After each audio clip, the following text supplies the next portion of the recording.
Hello dear students. आज हम continue करेंगे हमारा फोर्थ चैप्टर क्लास 10 साइंस का, जो है कार्बन एंड इट्स कंपाउंड्स। और उसमें हमने ऑलरेडी देख लिया कि कार्बन इतने सारे कंपाउंड्स क्यों फॉर्म करता है, because of two reasons, catenation and tetravalency. ठीक है, उसके साथ साथ हमने उसके एलोट्रोप्स भी देख लिए हैं। अब हम स्टार्ट करेंगे इसके आगे का पार्ट। आगे का टॉपिक है ऑर्गेनिक कंपाउंड्स। ऑर्गेनिक कंपाउंड्स क्या होते हैं? ऐसे कंपाउंड्स हैं जो किससे बने हैं? मेनली कार्बन और हाइड्रोजन से। ठीक है, और कभी कभी कार्बन और हाइड्रोजन के अलावा हेट्रो एटम्स प्रेजेंट होते हैं, जैसे कि ऑक्सीजन, सल्फर, नाइट्रोजन, और हैलोजन्स भी प्रेजेंट हो सकते हैं, जैसे कि chlorine, bromine, iodine, fluorine etcetera. अच्छा, ये ऑक्सीजन का ओ जो है वो कैपिटल है, स्मॉल आ गया। Organic compounds are also called as what? Hydrocarbon. Organic compounds में मोस्टली जो स्ट्रक्चर है वो हाइड्रोजन एंड कार्बन का बना हुआ है, इसीलिए उसको हाइड्रोकार्बन्स भी कहा गया है। ठीक है, अच्छा, हिस्ट्री क्या है ऑर्गेनिक कंपाउंड की? तो पहले माना जाता था कि ऑर्गेनिक कंपाउंड सिर्फ लिविंग बींग के अंदर ही फॉर्म होते हैं और वो नेचुरली बनते हैं। ठीक है, तो उनको बोला गया कि वाइटल फोर्सेस ही है जो ऑर्गेनिक कंपाउंड्स को बना सकती है। तो थियरी थी वाइटल फोर्स थियरी, जो पहले मानी जाती थी। पर ये जो मिसकंसेप्शन था, ये ब्रेक किसने किया? ये ब्रेक किया फ्रेडरिक वुलर ने, जिन्होंने सिंथेसाइज किया एक ऑर्गेनिक कंपाउंड जो कि यूरिया था, by using a inorganic substance ammonium cyanate. ठीक है, आगे जाके और साइंटिस्ट थे, है ना, उनमें से कोलबे, इन्होंने क्या किया? इन्होंने भी क्या किया? Acetic acid which is again a organic compound, उन्होंने इस ऑर्गेनिक कंपाउंड को अगेन लैब में सिंथेसाइज किया। ठीक है, तो this was all about history and what are organic compounds. अब हमने जान लिया डेफिनेशन क्या है, उसके पीछे की हिस्ट्री देख ली। What are hydrocarbons? The compound which are made up of what? Carbon and hydrogen, they are termed as what? Hydrocarbons. Hydrocarbons are further classified into two categories, two sub types. एक है saturated, दूसरा है unsaturated, है ना। Saturated कैसे याद रखोगे आप? सैचुरेटेड कंपाउंड हाइड्रोकार्बन्स वो होते हैं जहां पे दो कार्बन के बीच में, है ना, सिंगल बॉन्ड हो, उसको बोलते हैं सैचुरेटेड हाइड्रोकार्बन। अनसैचुरेटेड किसको बोलेंगे? जहां पे दो कार्बन के बीच में मल्टीपल बॉन्ड्स हो, या तो डबल बॉन्ड होगा या तो ट्रिपल बॉन्ड होगा, ऐसे कंपाउंड्स को बोलते हैं अनसैचुरेटेड हाइड्रोकार्बन्स। ठीक है, सैचुरेटेड हाइड्रोकार्बन्स को बोलते हैं अल्केन्स। क्या बोलते हैं? अल्केन्स। ठीक है, अनसैचुरेटेड का जो ग्रुप है उसको एक को बोलते हैं, जहां डबल बॉन्ड होगा कार्बन कार्बन के बीच में, उसको बोलते हैं अल्कीन। जहां पे ट्रिपल बॉन्ड होगा उसको बोलेंगे अल्काइंस। इन तीनों में डिफरेंस याद रखो, है ना। जहां पे सिंगल सिंगल बॉन्ड है वहां पे आएगा एंड में ANE, जहां पे डबल बॉन्ड है वहां पे आता है ENE, और जहां पे ट्रिपल बॉन्ड आता है वहां पे आता है एंड में YNE। ऐसे हाइड्रोकार्बन्स, ऐसे कार्बन कंपाउंड जहां पे कार्बन कार्बन के बीच में सिंगल बॉन्ड हो वो हो गया सैचुरेटेड, और जहां पे डबल डबल है, कार्बन के बीच में ट्रिपल बॉन्ड्स हैं, है ना, दो कार्बन के बीच में ट्रिपल बॉन्ड है, तो वो हो गया अनसैचुरेटेड हाइड्रोकार्बन्स। अगर डबल है तो अल्कीन है, ट्रिपल है तो अल्काइन है, सिंगल है तो अल्केन है। अब इसको अगर आपको मैं कुछ एग्जांपल्स दे दूं, आप कैसे बताओगे कि वो अल्केन है, अल्कीन है, अल्काइन है? ठीक है, अल्कीन अल्काइन है तो अनसैचुरेटेड है, अल्केन है तो सैचुरेटेड है। ठीक है, तो इसके लिए जनरल फॉर्मूला तीनों के केस में दिया हुआ है ना। अगर अल्केन होगा मतलब सैचुरेटेड होगा तो वो इस फॉर्मूला को फॉलो करेगा। अगर वो अनसैचुरेटेड में अल्कीन होगा तो वो इस फॉर्मूला को फॉलो करेगा। अगर वो अनसैचुरेटेड में अल्काइन होगा तो वो इस फॉर्मूला को ओबे करेगा। ठीक है, एग्जाम्पल दिया है अल्केन में मीथेन, है ना। अब हम चेक करते हैं कि क्या ये इस पर्टिकुलर कंडीशन को फॉलो करता है कि नहीं। मीथेन का फॉर्मूला होता है CH4। मीथेन का फॉर्मूला क्या है? CH4। ठीक है, अब ये जो फॉर्मूला है इसमें N का मतलब क्या होता है? Number of carbon atoms. इसमें फॉर्मूला में N का मतलब है नंबर ऑफ कार्बन एटम्स। अब हम चेक करते हैं मीथेन के केस में। मीथेन के केस में कार्बन कितना है? 1, तो N की वैल्यू कितनी आएगी? 1, तो C1। अभी यहाँ पे हाइड्रोजन के लिए फॉर्मूला क्या है? 2N+2, तो यहाँ पे हम N की वैल्यू पुट करते हैं 2 × 1 + 2, तो क्या आएगा? CH4, है ना। तो ये इस फॉर्मूले को सेटिस्फाई कर रहा है, तो क्या मैं बोल सकती हूँ कि मीथेन एक सैचुरेटेड हाइड्रोकार्बन है। सिमिलरली आप इथेन का भी करके देख सकते हो, मैं आपको करके दिखाती हूँ। इथेन के फॉर्मूले में अगर आप देखोगे तो N की वैल्यू कितनी है? N की वैल्यू है 2। अब यहाँ पे डालो फॉर्मूले में C, N कितना है? 2। H का क्या है फॉर्मूला? 2n+2, तो 2 इंटू 2+2 कितना आएगा, C2H, 2 2 4, 4+2 6। सिमिलरली आप अगर अल्कीन होगा तो ये फॉर्मूला, इसका जनरल फॉर्मूला क्या होगा, CnH2n। n क्या है, number of again carbon atoms. अगर अल्काइन होगा तो फॉर्मूला कौन सा ओबे करेगा, CnH2n-2। ठीक है। सो ये टेबल हमें बताता है regarding the classification of hydrocarbons. Carbon carbon के बीच में सिंगल बॉन्ड है तो वो है सैचुरेटेड कैटेगरी का। सैचुरेटेड में कौन सा है, अल्केन्स, लास्ट में आएगा ANE। अगर वो अनसैचुरेटेड है तो वहां कार्बन कार्बन के बीच में ईदर डबल बॉन्ड और ट्रिपल बॉन्ड होगा। डबल बॉन्ड होगा तो आएगा अल्कीन और ट्रिपल बॉन्ड होगा तो आएगा अल्काइन।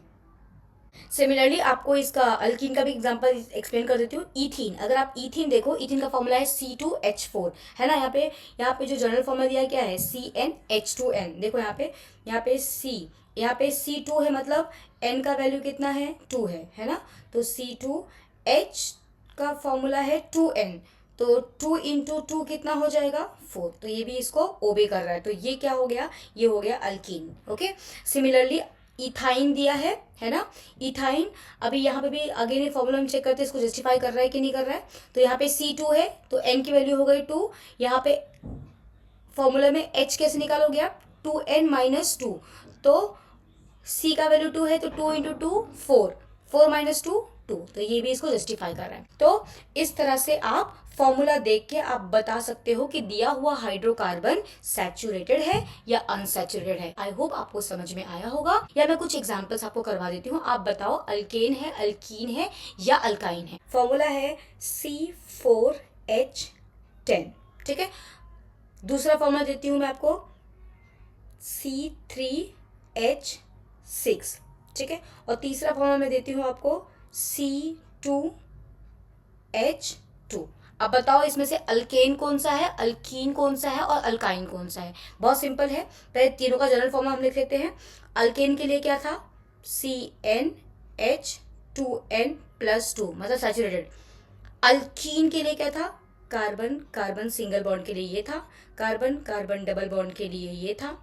फॉर्मूला क्या था, CnH2n। और कार्बन कार्बन ट्रिपल बॉन्ड के लिए फॉर्मूला क्या था, CnH2n-2। ठीक है। अब यहाँ पे चेक करो, यहाँ पे C कितना, C4 है, मतलब n की वैल्यू कितनी हो गई, 4 हो गई। ठीक है। तो अभी हाइड्रोजन चेक करते हैं हम लोग। हाइड्रोजन के लिए फॉर्मूला क्या होगा, अगर मैं इसके लिए चेक करूँ तो फॉर्मूला क्या होगा, 2n+2। 2n+2 में इसको हम पुट करके एक बार चेक करते हैं। अगर आप देखोगे तो 2 इंटू 4+2, तो 8+2 हो गया 10। तो ये क्या है, जिसने इस फॉर्मूले को सेटिस्फाई किया है, मतलब ये क्या हो गया है, ये हो गया है अल्केन। अल्केन मतलब ये क्या हो गया है, सैचुरेटेड हाइड्रोकार्बन। समझ में आया है, ये सैचुरेटेड है कि अनसैचुरेटेड है। ठीक है। अब यहाँ पे n की वैल्यू कितनी आ रही है, n की वैल्यू आ रही है 3। हाइड्रोजन के लिए, अल्केन के लिए फॉर्मूला क्या है, 2n+2। अभी 2n+2 में डालो, 2 इंटू 3+2 कितना आएगा, 2 3 6, 6+2 8। तो ये अल्केन तो नहीं है। ओके। अब हम दूसरे पे जाते हैं, यहाँ पे ट्राई करते हैं। ठीक है। तो यहाँ पे H2n है फॉर्मूला, H2n देखते हैं सेटिस्फाई कर रहा है कि नहीं कर रहा है। तो 2 इंटू n की वैल्यू क्या है, 3 है, 3 6, यस। तो ये किसकी वैल्यू, ये कौन सा फॉर्मूला सेटिस्फाई कर रहा है, ये सेटिस्फाई कर रहा है इसको। इसका मतलब ये क्या हो गया, ये है अल्कीन, मतलब ये क्या हो गया, अनसैचुरेटेड हाइड्रोकार्बन। थर्ड ट्राई करते हैं। थर्ड में n की वैल्यू कितनी है, 2, बिकॉज C कितने कार्बन है, 2 कार्बन है। ठीक है। अभी इसको ऑब्वियस सी बात है, 2 2 सेम हो गया। सो ये फॉर्मूला सेटिस्फाई नहीं कर रहा है। ये भी, ये देखते हैं कर रहा है क्या, 2 इंटू 2 4 होता, नहीं कर रहा है। यहाँ पे देखो H2n-2, तो इसमें डाल के देखते हैं इसको, H2n-2, मतलब मेरा n का वैल्यू कितना है, 2 है। तो h की वैल्यू कैसे निकालेंगे, 2 इंटू 2 माइनस 2, 2 2 4, 4-2 कितना आएगा, 2 आएगा। तो ये है अल्काइन। अल्काइन मतलब अगेन क्या हो गया, अनसैचुरेटेड हाइड्रोकार्बन। कार्बन। तो एग्जाम में अगर आपको ऐसे एग्जाम्पल्स दिए हो और उसने बोला हो कि identify alkane among the given hydrocarbons, तो आप ये बता सकते हो इस फॉर्मूला के थ्रू कि गिवन हाइड्रोकार्बन अल्केन है, अल्कीन है या अल्काइन है। ठीक है, let's move to next topic. जो पिछला हमने देखा वो बॉन्डिंग के ऊपर से क्लासिफिकेशन था, टाइप ऑफ कोवेलेंट बॉन्ड। ये जो क्लासिफिकेशन है हाइड्रोकार्बन का, it is based on nature of carbon chain. जो हाइड्रोकार्बन की चेन है उसका नेचर कैसा है उसके बेसिस पे क्लासिफिकेशन है। ठीक है, तो इसकी दो कैटेगरीज है again, chain carbon, chain hydrocarbon, दूसरा है रिंग। ठीक है, चेन हाइड्रोकार्बन अगेन दो टाइप के होते हैं, एक होती है स्ट्रेट चेन, दूसरी होती है ब्रांच्ड चेन। ठीक है, अब इसका एग्जाम्पल यहाँ पे दिया है। स्ट्रेट चेन अगर देखोगे, देखो यहाँ पे एक कार्बन, दूसरा कार्बन, तीसरा कार्बन, चौथा कार्बन कंटिन्यूएशन में है, तो इसको बोलेंगे स्ट्रेट चेन हाइड्रोकार्बन्स।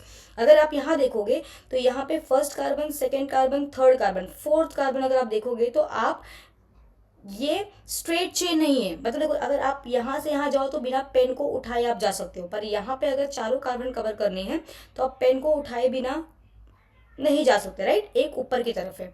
ठीक है, तो जहां पे आप पेन को सीधा ले जा सको बिना पेन को उठाए वो होते हैं स्ट्रेट कार्बन हाइड्रोकार्बन्स, और जहां पे आप पेन को आपको उठाना पड़ेगा, है ना, चारों कार्बन को कवर करने के लिए, वो टाइप के होते हैं branched hydrocarbons. So I hope आपको समझ में आया होगा कि चेन हाइड्रोकार्बन्स का मतलब क्या है, या तो वो स्ट्रेट चेन में होंगे या तो ब्रांच्ड। स्ट्रेट चेन मतलब बिना पेन उठाए आप सारे कार्बन्स, जितने भी कार्बन्स एक हाइड्रोकार्बन कंपाउंड में प्रेजेंट होंगे, आप उन सबको टच कर सकते हो।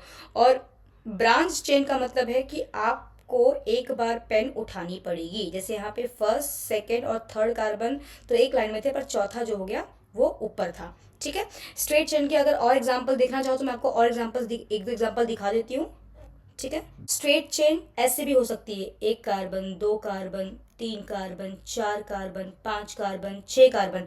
यहाँ पे भी आप पेन को बिना उठाए आप सारे कार्बन को कवर कर सकते हो। ठीक है, ब्रांच चेन का ऐसा भी होता है, एक कार्बन, दूसरा, तीसरा, चौथा, पांचवा, सिक्स्थ, सेवेंथ, एट्थ, है ना, तो इनको बोलते हैं branch carbon. So all carbon atoms are linked in a straight line. और ब्रांच में क्या होता है, वन और more carbon atom are attach to main chain through a single bond. ठीक है, अभी आप यहाँ पे ब्यूटेन, 2 मिथाइल, अभी ये इस पर ध्यान मत दो, अभी आप बस कंसेप्ट को समझो। अभी आपको नामकरण मतलब कंपाउंड का नाम वो आप आगे सीखोगे। ठीक है, अभी आप बस समझो कंसेप्ट्स कि कैसे आपको स्ट्रेट चेन पहचानना है, कैसे आपको ब्रांच चेन पहचानना है। अच्छा, दूसरा जो क्लासिफिक कैटेगरी है वो है रिंग हाइड्रोकार्बन्स।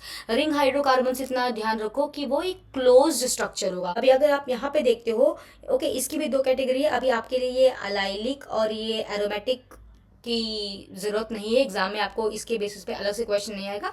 ठीक है, मेरे पास ये 4 तो मैंने डाल दिया है, आपको 11th-12th में आगे यूज होने वाला है। ठीक है, सो रिंग में आप इतना याद रखो कि आपकी जो भी एग्जाम्पल है वो कंप्लीटली क्लोज स्ट्रक्चर आएगा। यहाँ पे देखो, है ना, यहाँ पे कितने कार्बन्स हैं, ये जितने भी कॉर्नर्स हैं ना, वर्टेक्स है ना, ये आपके कार्बन को रिप्रेजेंट कर रहे हैं। ठीक है, तो यहाँ पे 6 कार्बन है, ये भी एक क्लोज रिंग है, यहाँ पे कोई ओपनिंग नहीं है क्योंकि यहाँ बीच में बॉन्ड है। ठीक है, यहाँ पे भी 6 है। ठीक है, अब यहाँ पे 6 के साथ साथ देखो, 2 कार्बन के बीच में यहाँ पे एक डबल बॉन्ड है, यहाँ पे भी एक डबल बॉन्ड है, तो ये हो गया अल्केन, ये हो गया अल्कीन।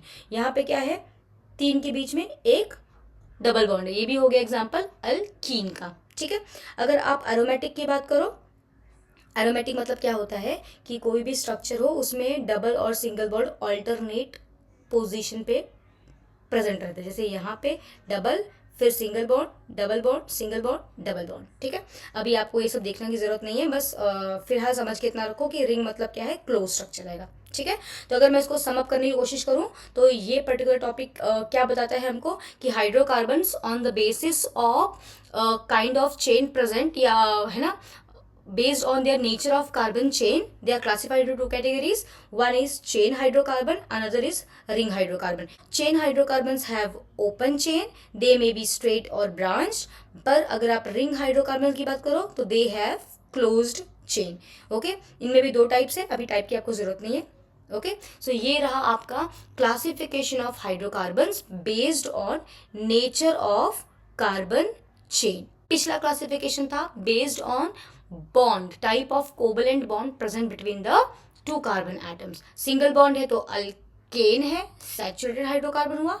डबल ट्रिपल था तो अनसैचुरेटेड, डबल हुआ तो अल्कीन, ट्रिपल हुआ तो अल्काइन। सो नेक्स्ट टॉपिक है हमारा नॉमेनक्लेचर ऑफ हाइड्रोकार्बन्स। नॉमेनक्लेचर मतलब आप सिंपल सरल भाषा में हो गया नामकरण, ठीक है।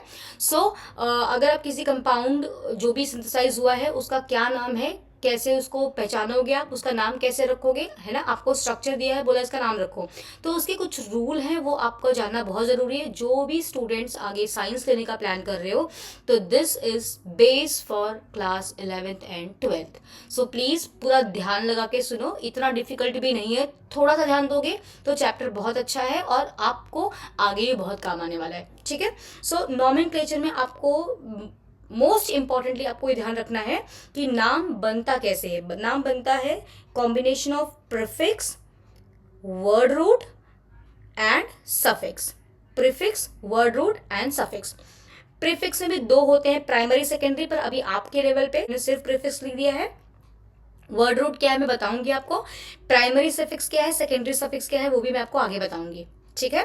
प्राइमरी सफिक्स जो रहता है वो बेस्ड होता है बॉन्ड के ऊपर, कार्बन कार्बन के बीच का बॉन्ड क्या है। सेकेंडरी सफिक्स बेस्ड होता है फंक्शनल ग्रुप, फंक्शनल ग्रुप कौन सा अटैच्ड है उसके ऊपर, ठीक है। अभी आप इतना ध्यान रखो, प्रीफिक्स, वर्ड रूट और सफिक्स, ठीक है। अब हम वन बाय वन सीखेंगे प्रीफिक्स क्या होता है। प्रीफिक्स वो होते हैं, दे आर द सब्स्टिट्यूएंट्स और हैंगिंग ग्रुप, है ना। वो आपके हाइड्रोकार्बन के चेन में कोई सब्स्टिट्यूएंट लगा है क्या, तो वो आपका प्रीफिक्स होता है। अभी ये आपके क्लास में अगर आप ये वाला चार्ट देखते हो ग्रीन वाला, है ना, तो यहाँ पे जो आपका प्रीफिक्स दिया है वो सिर्फ हैलोजेंस दिए हैं। कौन दिए, किसको दिया है, हैलोजेंस को दिया है। हैलोजेंस में आते हैं क्लोरीन, ब्रोमीन, आयोडीन, फ्लोरीन, ठीक है। सो अभी आपकी बुक में तो सिर्फ क्लोरीन और ब्रोमीन दी दिया है, ठीक है, पर आप आयोडीन और फ्लोरीन को भी ध्यान में रखो, ठीक है। सो प्रीफिक्स कब आएगा, अगर आपके हाइड्रोकार्बन में, आपके कंपाउंड में क्लोरीन, ब्रोमीन, आयोडीन या फ्लोरीन दिया होगा तब आपका ये प्रीफिक्स आएगा, अदरवाइज सिर्फ प्रीफिक्स को लगाने की जरूरत नहीं पड़ेगी आपको, ठीक है। नेक्स्ट आता है वर्ड रूट। वर्ड रूट क्या है, वर्ड रूट आप लिखोगे नंबर ऑफ कार्बन्स कितने हैं वो देखकर, ठीक है।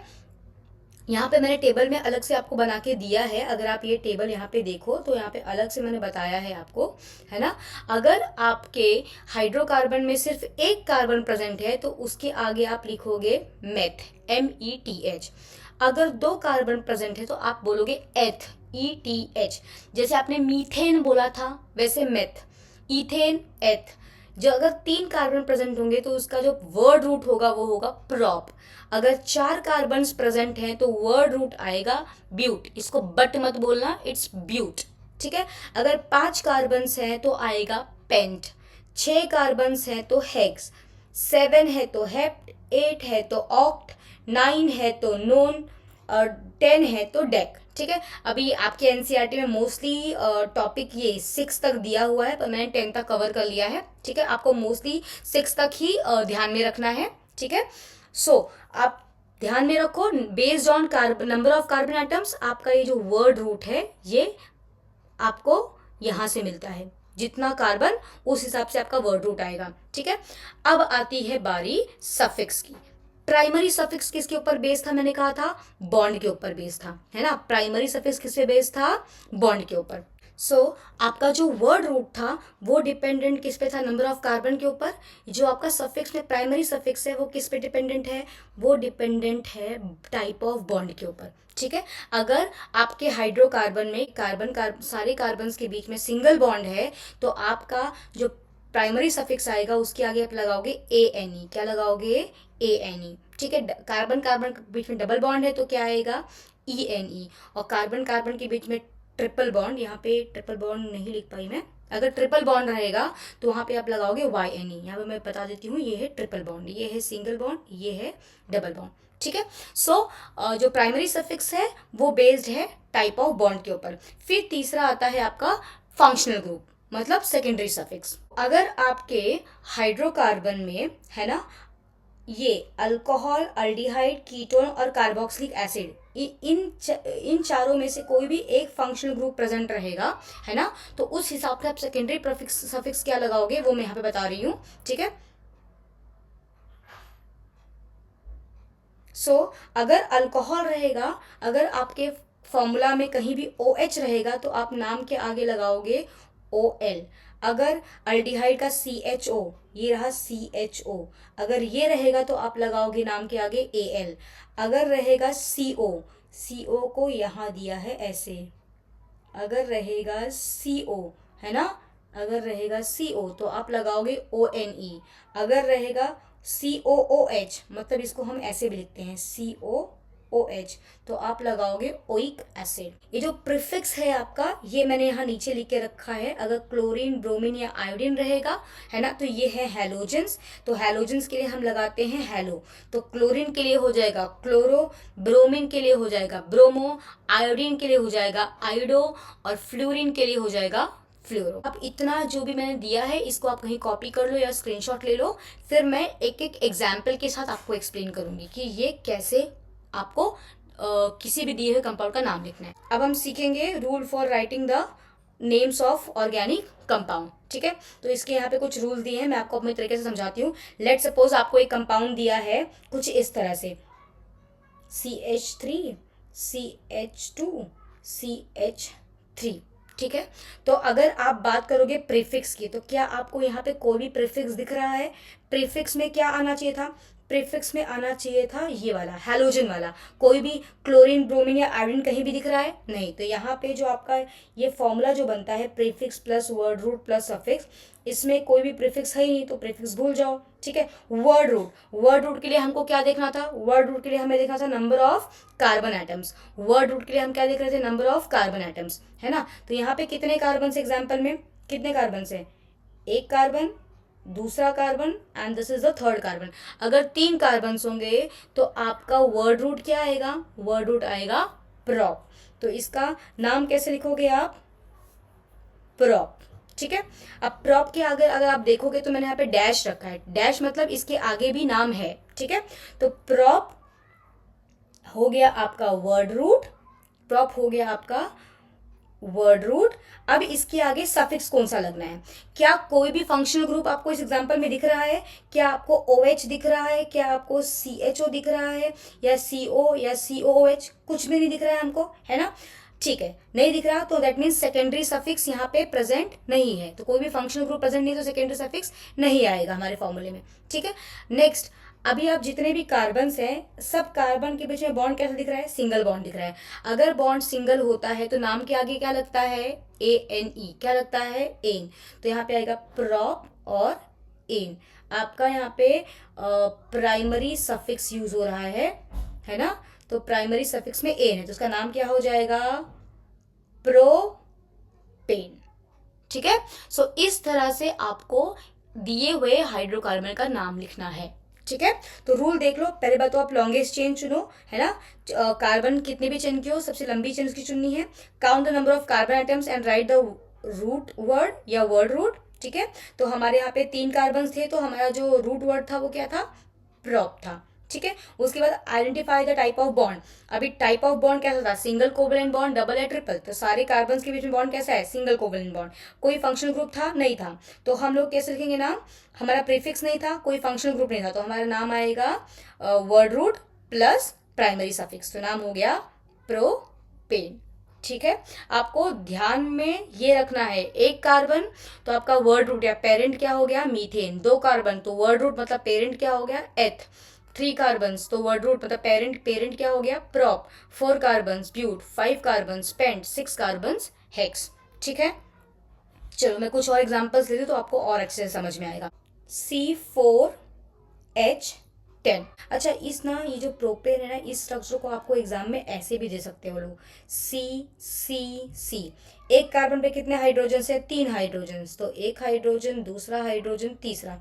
सेकेंड कार्बन पे कितने हाइड्रोजन है? 2 हाइड्रोजन। तो हाइड्रोजन हाइड्रोजन।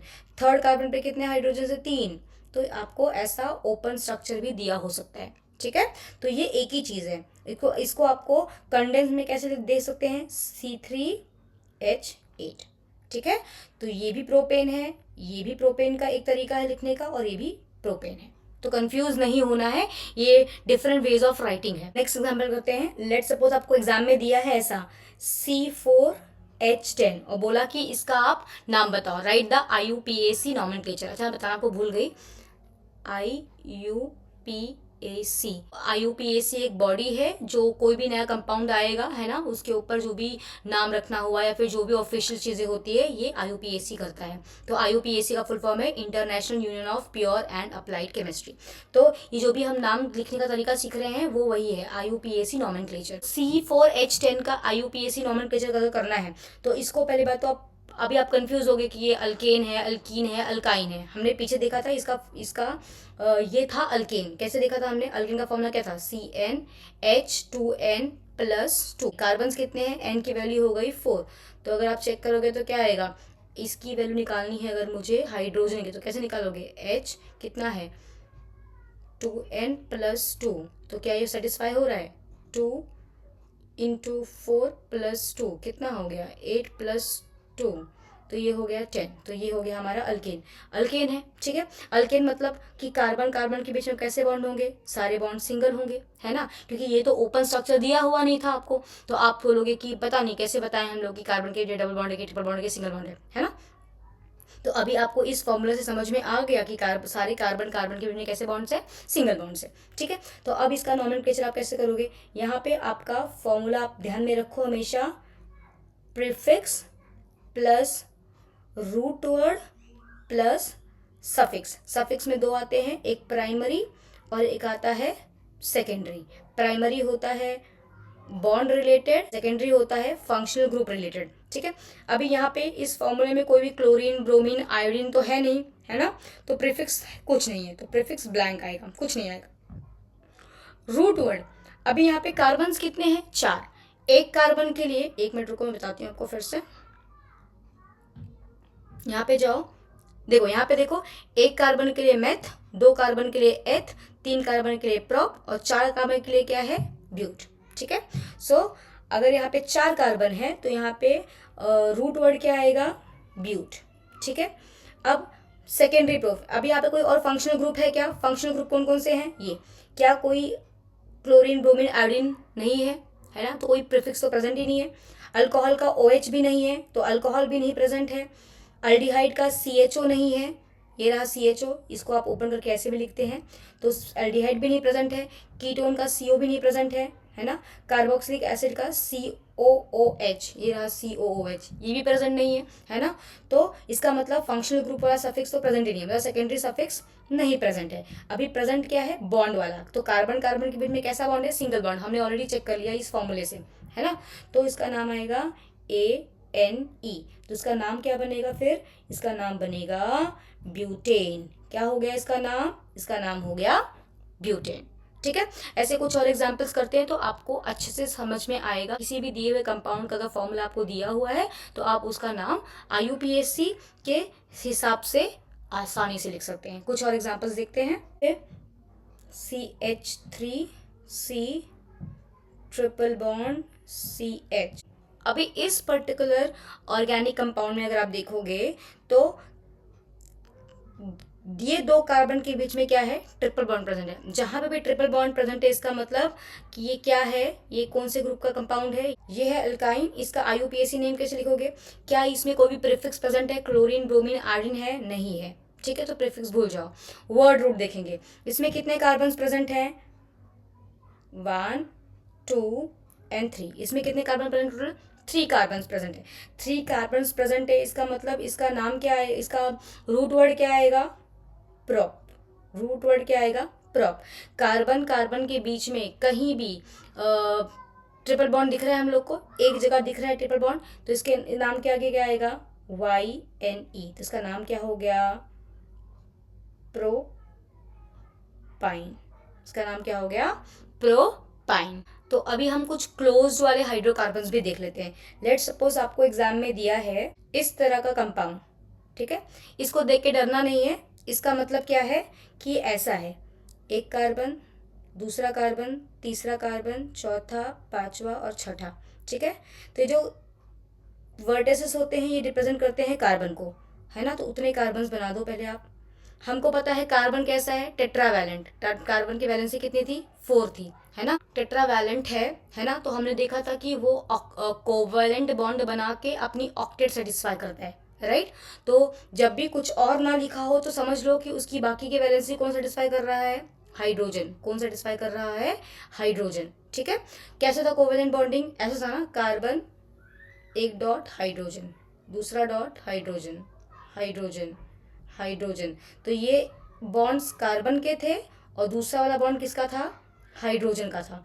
हमने देखा था कि 2 इलेक्ट्रॉन के बॉन्ड्स को हमें सिंगल लाइन से रिप्रेजेंट करते हैं, राइट। तो यहाँ पे जो 2 इलेक्ट्रॉन्स के बॉन्ड है कैसे रिप्रेजेंट कर रही हूँ मैं, सिंगल लाइन से कर रही हूँ, ठीक है। तो ये स्ट्रक्चर यही है। और इसकी अभी ये कार्बन की वैलेंसी कितनी है, एक बैलेंस दूसरे कार्बन ने सेटिस्फाई किया, दूसरी भी दूसरे कार्बन ने किए। तो कार्बन क्या है, टेट्रावैलेंट है। तो बाकी की 2 वैलेंसी कौन सेटिस्फाई करेगा, हाइड्रोजन। कौन करेगा, हाइड्रोजन, ठीक है। तो ये हाइड्रोजन नहीं लिखते तो भी चलता है, ये IUPAC में एक्सेप्टेड स्ट्रक्चर है, ठीक। तो ये स्ट्रक्चर एक्चुअली में ऐसा दिखता है, ठीक है। तो अब इसका अगर आपको नॉमेनक्लेचर लिखना है तो आप सेम रूल फॉलो करोगे। रूट वर्ड कितने कार्बन से गिनो आप लोग, 1 2 3 4 5 6, 6 कार्बन। तो रूट वर्ड में क्या आएगा, हेक्स। 1 कार्बन होगा तो meth, 2 carbon eth, 3 carbon prop, 4 carbon but, 5 carbon pent, 6 carbon hex, ठीक है। अब कार्बन कार्बन के बीच में जितने भी बॉन्ड है कैसे हैं, आपको सिर्फ कार्बन कार्बन के बीच का बॉन्ड देखना है। सारे बॉन्ड्स कैसे हैं, सिंगल बॉन्ड्स हैं। कैसे हैं, सिंगल बॉन्ड्स। तो यहाँ पे क्या आएगा, ए। अच्छा, एक बात जो आपको ध्यान में रखनी है, जब भी साइक्लिक या क्लोज रिंग स्ट्रक्चर आएगा तो नाम के आगे प्रीफिक्स में आप लगाओगे साइक्लो, CYCLO। तो इसका नाम आ जाएगा साइक्लो हेक्सेन। इसका नाम क्या हो गया, साइक्लोहेक्सेन। साइक्लिक का एक और एग्जांपल देखते हैं। लेट सपोज आपको स्ट्रक्चर दिया है कुछ ट्राइंगल जैसा, अगर ये एग्जांपल दिया है, ओके, तो ये भी एक साइक्लिक स्ट्रक्चर ही है। इसको ओपन करके आप कैसे देख सकते हो, ये 3 कॉर्नर्स मतलब 3 कार्बन, एक कार्बन, दूसरा कार्बन, तीसरा कार्बन। ये तीनों कार्बन के बीच में बॉन्ड कैसा दिख रहा है आपको, सिंगल लाइन दिख रही है। तो इसका मतलब बॉन्ड कैसा है, सिंगल बॉन्ड है। कार्बन कैसा होता है, टेट्रावैलेंट, मतलब उसकी वैलेंसी 4 होती है। अभी यहाँ पे इस कार्बन की वैलेंसी यहाँ पे कितनी वैलेंस सेटिस्फाइड है, 2 वैलेंसीज। तो बाकी की 2 वैलेंसी कौन सेटिस्फाई करेगा, हाइड्रोजन सेवियर है इसका, ठीक है। जहाँ पे कुछ ना लिखा हो समझ लो हाइड्रोजन है, ठीक है। यहाँ पे भी क्या आएगा, हाइड्रोजन, हाइड्रोजन। यहाँ पे भी क्या आएगा, हाइड्रोजन, हाइड्रोजन। अगर आप काउंट करोगे तो इस एक कार्बन की चारों वैलेंसी सेटिस्फाइड है। एक हाइड्रोजन कार्बन के साथ बॉन्ड बना है, दूसरा भी कार्बन, तीसरा हाइड्रोजन, चौथा हाइड्रोजन।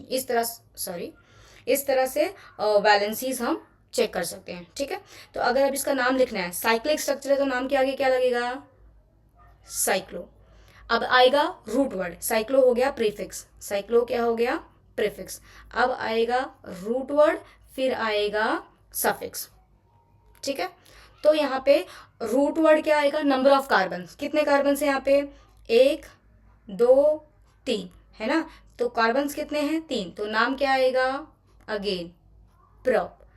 कार्बन कार्बन के बीच में बॉन्ड कैसा है, सिंगल बॉन्ड है। तो नाम क्या आएगा, ANE। तो इसका नाम क्या हो गया, साइक्लोप्रोपेन। ऑर्गेनिक केमिस्ट्री में तो रटोगे तो आपको कुछ स्पेसिफिक ही याद होगा, भूल भी जाओगे एग्जाम में। अगर आप ट्रिक को याद करोगे, अगर आप रूल को समझ लोगे तो आपके लिए कोई भी कंपाउंड दिया होगा आपको नॉमेनक्लेचर लिखना इजी हो जाएगा, IUPAC नॉमेनक्लेचर, ठीक है। चलो कुछ और एग्जांपल्स देखते हैं। मैं साइक्लिक के ही एग्जांपल्स दे रही हूँ ताकि आपको समझ में आ जाए।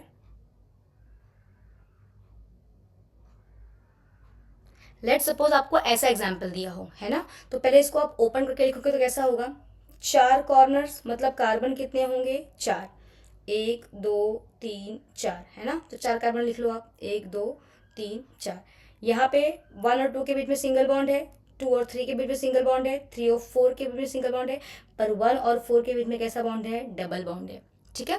डबल बॉन्ड आ गया मतलब समझ लो क्या है ये, अनसैचुरेटेड हाइड्रोकार्बन। अनसैचुरेटेड में कौन सा है, अल्कीन या अल्काइन, ये है अल्कीन, ENE। तो इसका नाम आप कैसे लिखोगे, पहली बात तो आपको पता होना चाहिए, prefix plus root word plus suffix. तो यहाँ पे प्रीफिक्स क्या आएगा, स्ट्रक्चर साइक्लिक है, क्लोज रिंग स्ट्रक्चर है तो नाम आएगा साइक्लो प्रीफिक्स। रूट वर्ड कितने कार्बन है? 4 कार्बन। 4 कार्बन मतलब पीछे जाओ, यहाँ पे देखो रूट वर्ड क्या आएगा? 4 कार्बन मतलब क्या आएगा? ब्यूट, है ना? तो यहाँ पे नाम में आएगा ब्यूट। सफिक्स, किसी भी एक कार्बन के बीच में भी अगर डबल बॉन्ड या ट्रिपल बॉन्ड हो, है ना, तो आप ANE नहीं लिखोगे। डबल होगा तो ENE लिखोगे, ट्रिपल होगा तो YNE लिखोगे। यहाँ पे डबल है तो क्या आएगा? ENE। तो उसका नाम क्या हो गया? साइक्लोब्यूटीन। सबको समझ में आया, है ना? इजी था कि नहीं? ठीक है, चलो और कुछ एग्जांपल देख लेते हैं, जैसे कि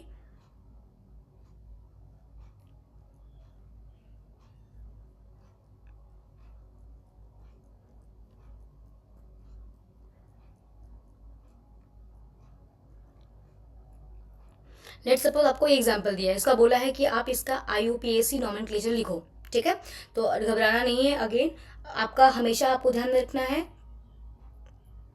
प्रीफिक्स लिखना है पहले, फिर रूट वर्ड लिखना है, फिर सफिक्स लिखना है। ठीक है, तो यहाँ पे देखो प्रीफिक्स एक दिख रहा है जो कि है क्लोरीन। तो हम हैलोजेंस के लिए क्या लिखते थे? हेलो। हैलोजेंस के लिए क्या लिखते थे? हेलो। तो क्लोरीन के लिए क्लोरो, ब्रोमीन के लिए ब्रोमो, है ना? तो यहाँ पे क्लोरीन है, तो यहाँ पे आपका प्रीफिक्स क्या आएगा? CHLORO, chloro. ठीक है, अगर ब्रोमीन होता तो ब्रोमो, आयोडीन होता तो आयोडो लिखते हैं आप। ठीक है, अब रूट वर्ड के लिए नंबर ऑफ कार्बन काउंट कर लो, कितने कार्बन हैं? 1 carbon, second carbon, third carbon, fourth carbon, fifth carbon. 5 carbon. 5 carbon के लिए हमारा रूट वर्ड या पेरेंट क्या था? 5 कार्बन के लिए था पेंट। ठीक है, अब कार्बन कार्बन के बीच का बॉन्ड कैसा है? सारे बॉन्ड्स कैसे हैं? सिंगल। तो क्या आएगा नाम? एन। तो इसका नाम क्या हो गया? क्लोरोपेंटेन। इसका नाम हो गया क्लोरोपेंटेन। एक दो एग्जांपल्स और करेंगे हम लोग, किसके ऊपर? हैलोजेंस के ऊपर, ओके, हैलो अल्केन्स के ऊपर। फिर हम बाकी के सारे फंक्शनल ग्रुप्स को भी कवर करेंगे। ओके, प्रीफिक्स क्या है यहाँ पे? ब्रोमीन, तो नाम आएगा ब्रोमो। ठीक है, कार्बन कितने हैं यहाँ पे? एक ही कार्बन है, तो एक कार्बन होगा तो आपका रूट वर्ड क्या आएगा? रूट वर्ड क्या आएगा? रूट वर्ड आएगा मेथ। ठीक है, अब यहाँ पे तो कार्बन कार्बन की बॉन्ड की बात छोड़ दो, तो यहाँ पे आएगा सिर्फ ANE। तो इसका नाम आएगा ब्रोमो मीथेन। क्वेश्चन है आपका CH3CH2OH, है ना? OH आ गया, इसका मतलब यहाँ पे आ गया आपका secondary suffix, that is functional group वाला सफिक्स। मैं आपको बताया था ये वाला बॉक्स, है ना, ये वाला, दिस ब्लैक वन। ठीक है, तो ये आपका हो गया सेकेंडरी सफिक्स जो आपका यहाँ पे दिया हुआ है, ये वाला। ठीक है, सो सेकेंडरी सफिक्स के केस में OH दिया है हम लोग को, तो अगेन यहाँ पे कोई प्रीफिक्स तो है नहीं, तो प्रीफिक्स नहीं आएगा। ठीक है, कितने कार्बन हैं? 1 and 2। ठीक है, कार्बन कितने हैं? 2 कार्बन है। 11th में भी आपको काम आएगा, हमेशा काउंटिंग वहां से करो जहां से आपके फंक्शनल ग्रुप को नंबरिंग की वैल्यू कम मिलेगी। हाँ, अभी आपको 10th में वैसे यूज नहीं है, बट याद में रखोगे तो अच्छा रहेगा। ठीक है, तो मेरा फंक्शनल ग्रुप OH था, तो मैंने काउंटिंग इसलिए कार्बन की OH के पास से की। ठीक है, ताकि OH को नंबरिंग कम मिले। ठीक है, अच्छा अब बताओ यहाँ पे कितने कार्बन से? 2 कार्बन थे, तो मेरा रूट वर्ड क्या आएगा? रूट वर्ड आएगा एथ। कार्बन कार्बन के बीच में बॉन्ड कैसे हैं? सिंगल बॉन्ड है, तो आएगा ANE प्लस फंक्शनल ग्रुप। ये तो मेरा था बॉन्ड वाला है, ये मेरा प्राइमरी सफिक्स था। मेरा सेकेंडरी सफिक्स किसके ऊपर है? फंक्शनल ग्रुप के ऊपर है। कौन है? अल्कोहल। तो अल्कोहल के लिए क्या था? OL। ये मेरा हो गया सेकेंडरी सफिक्स।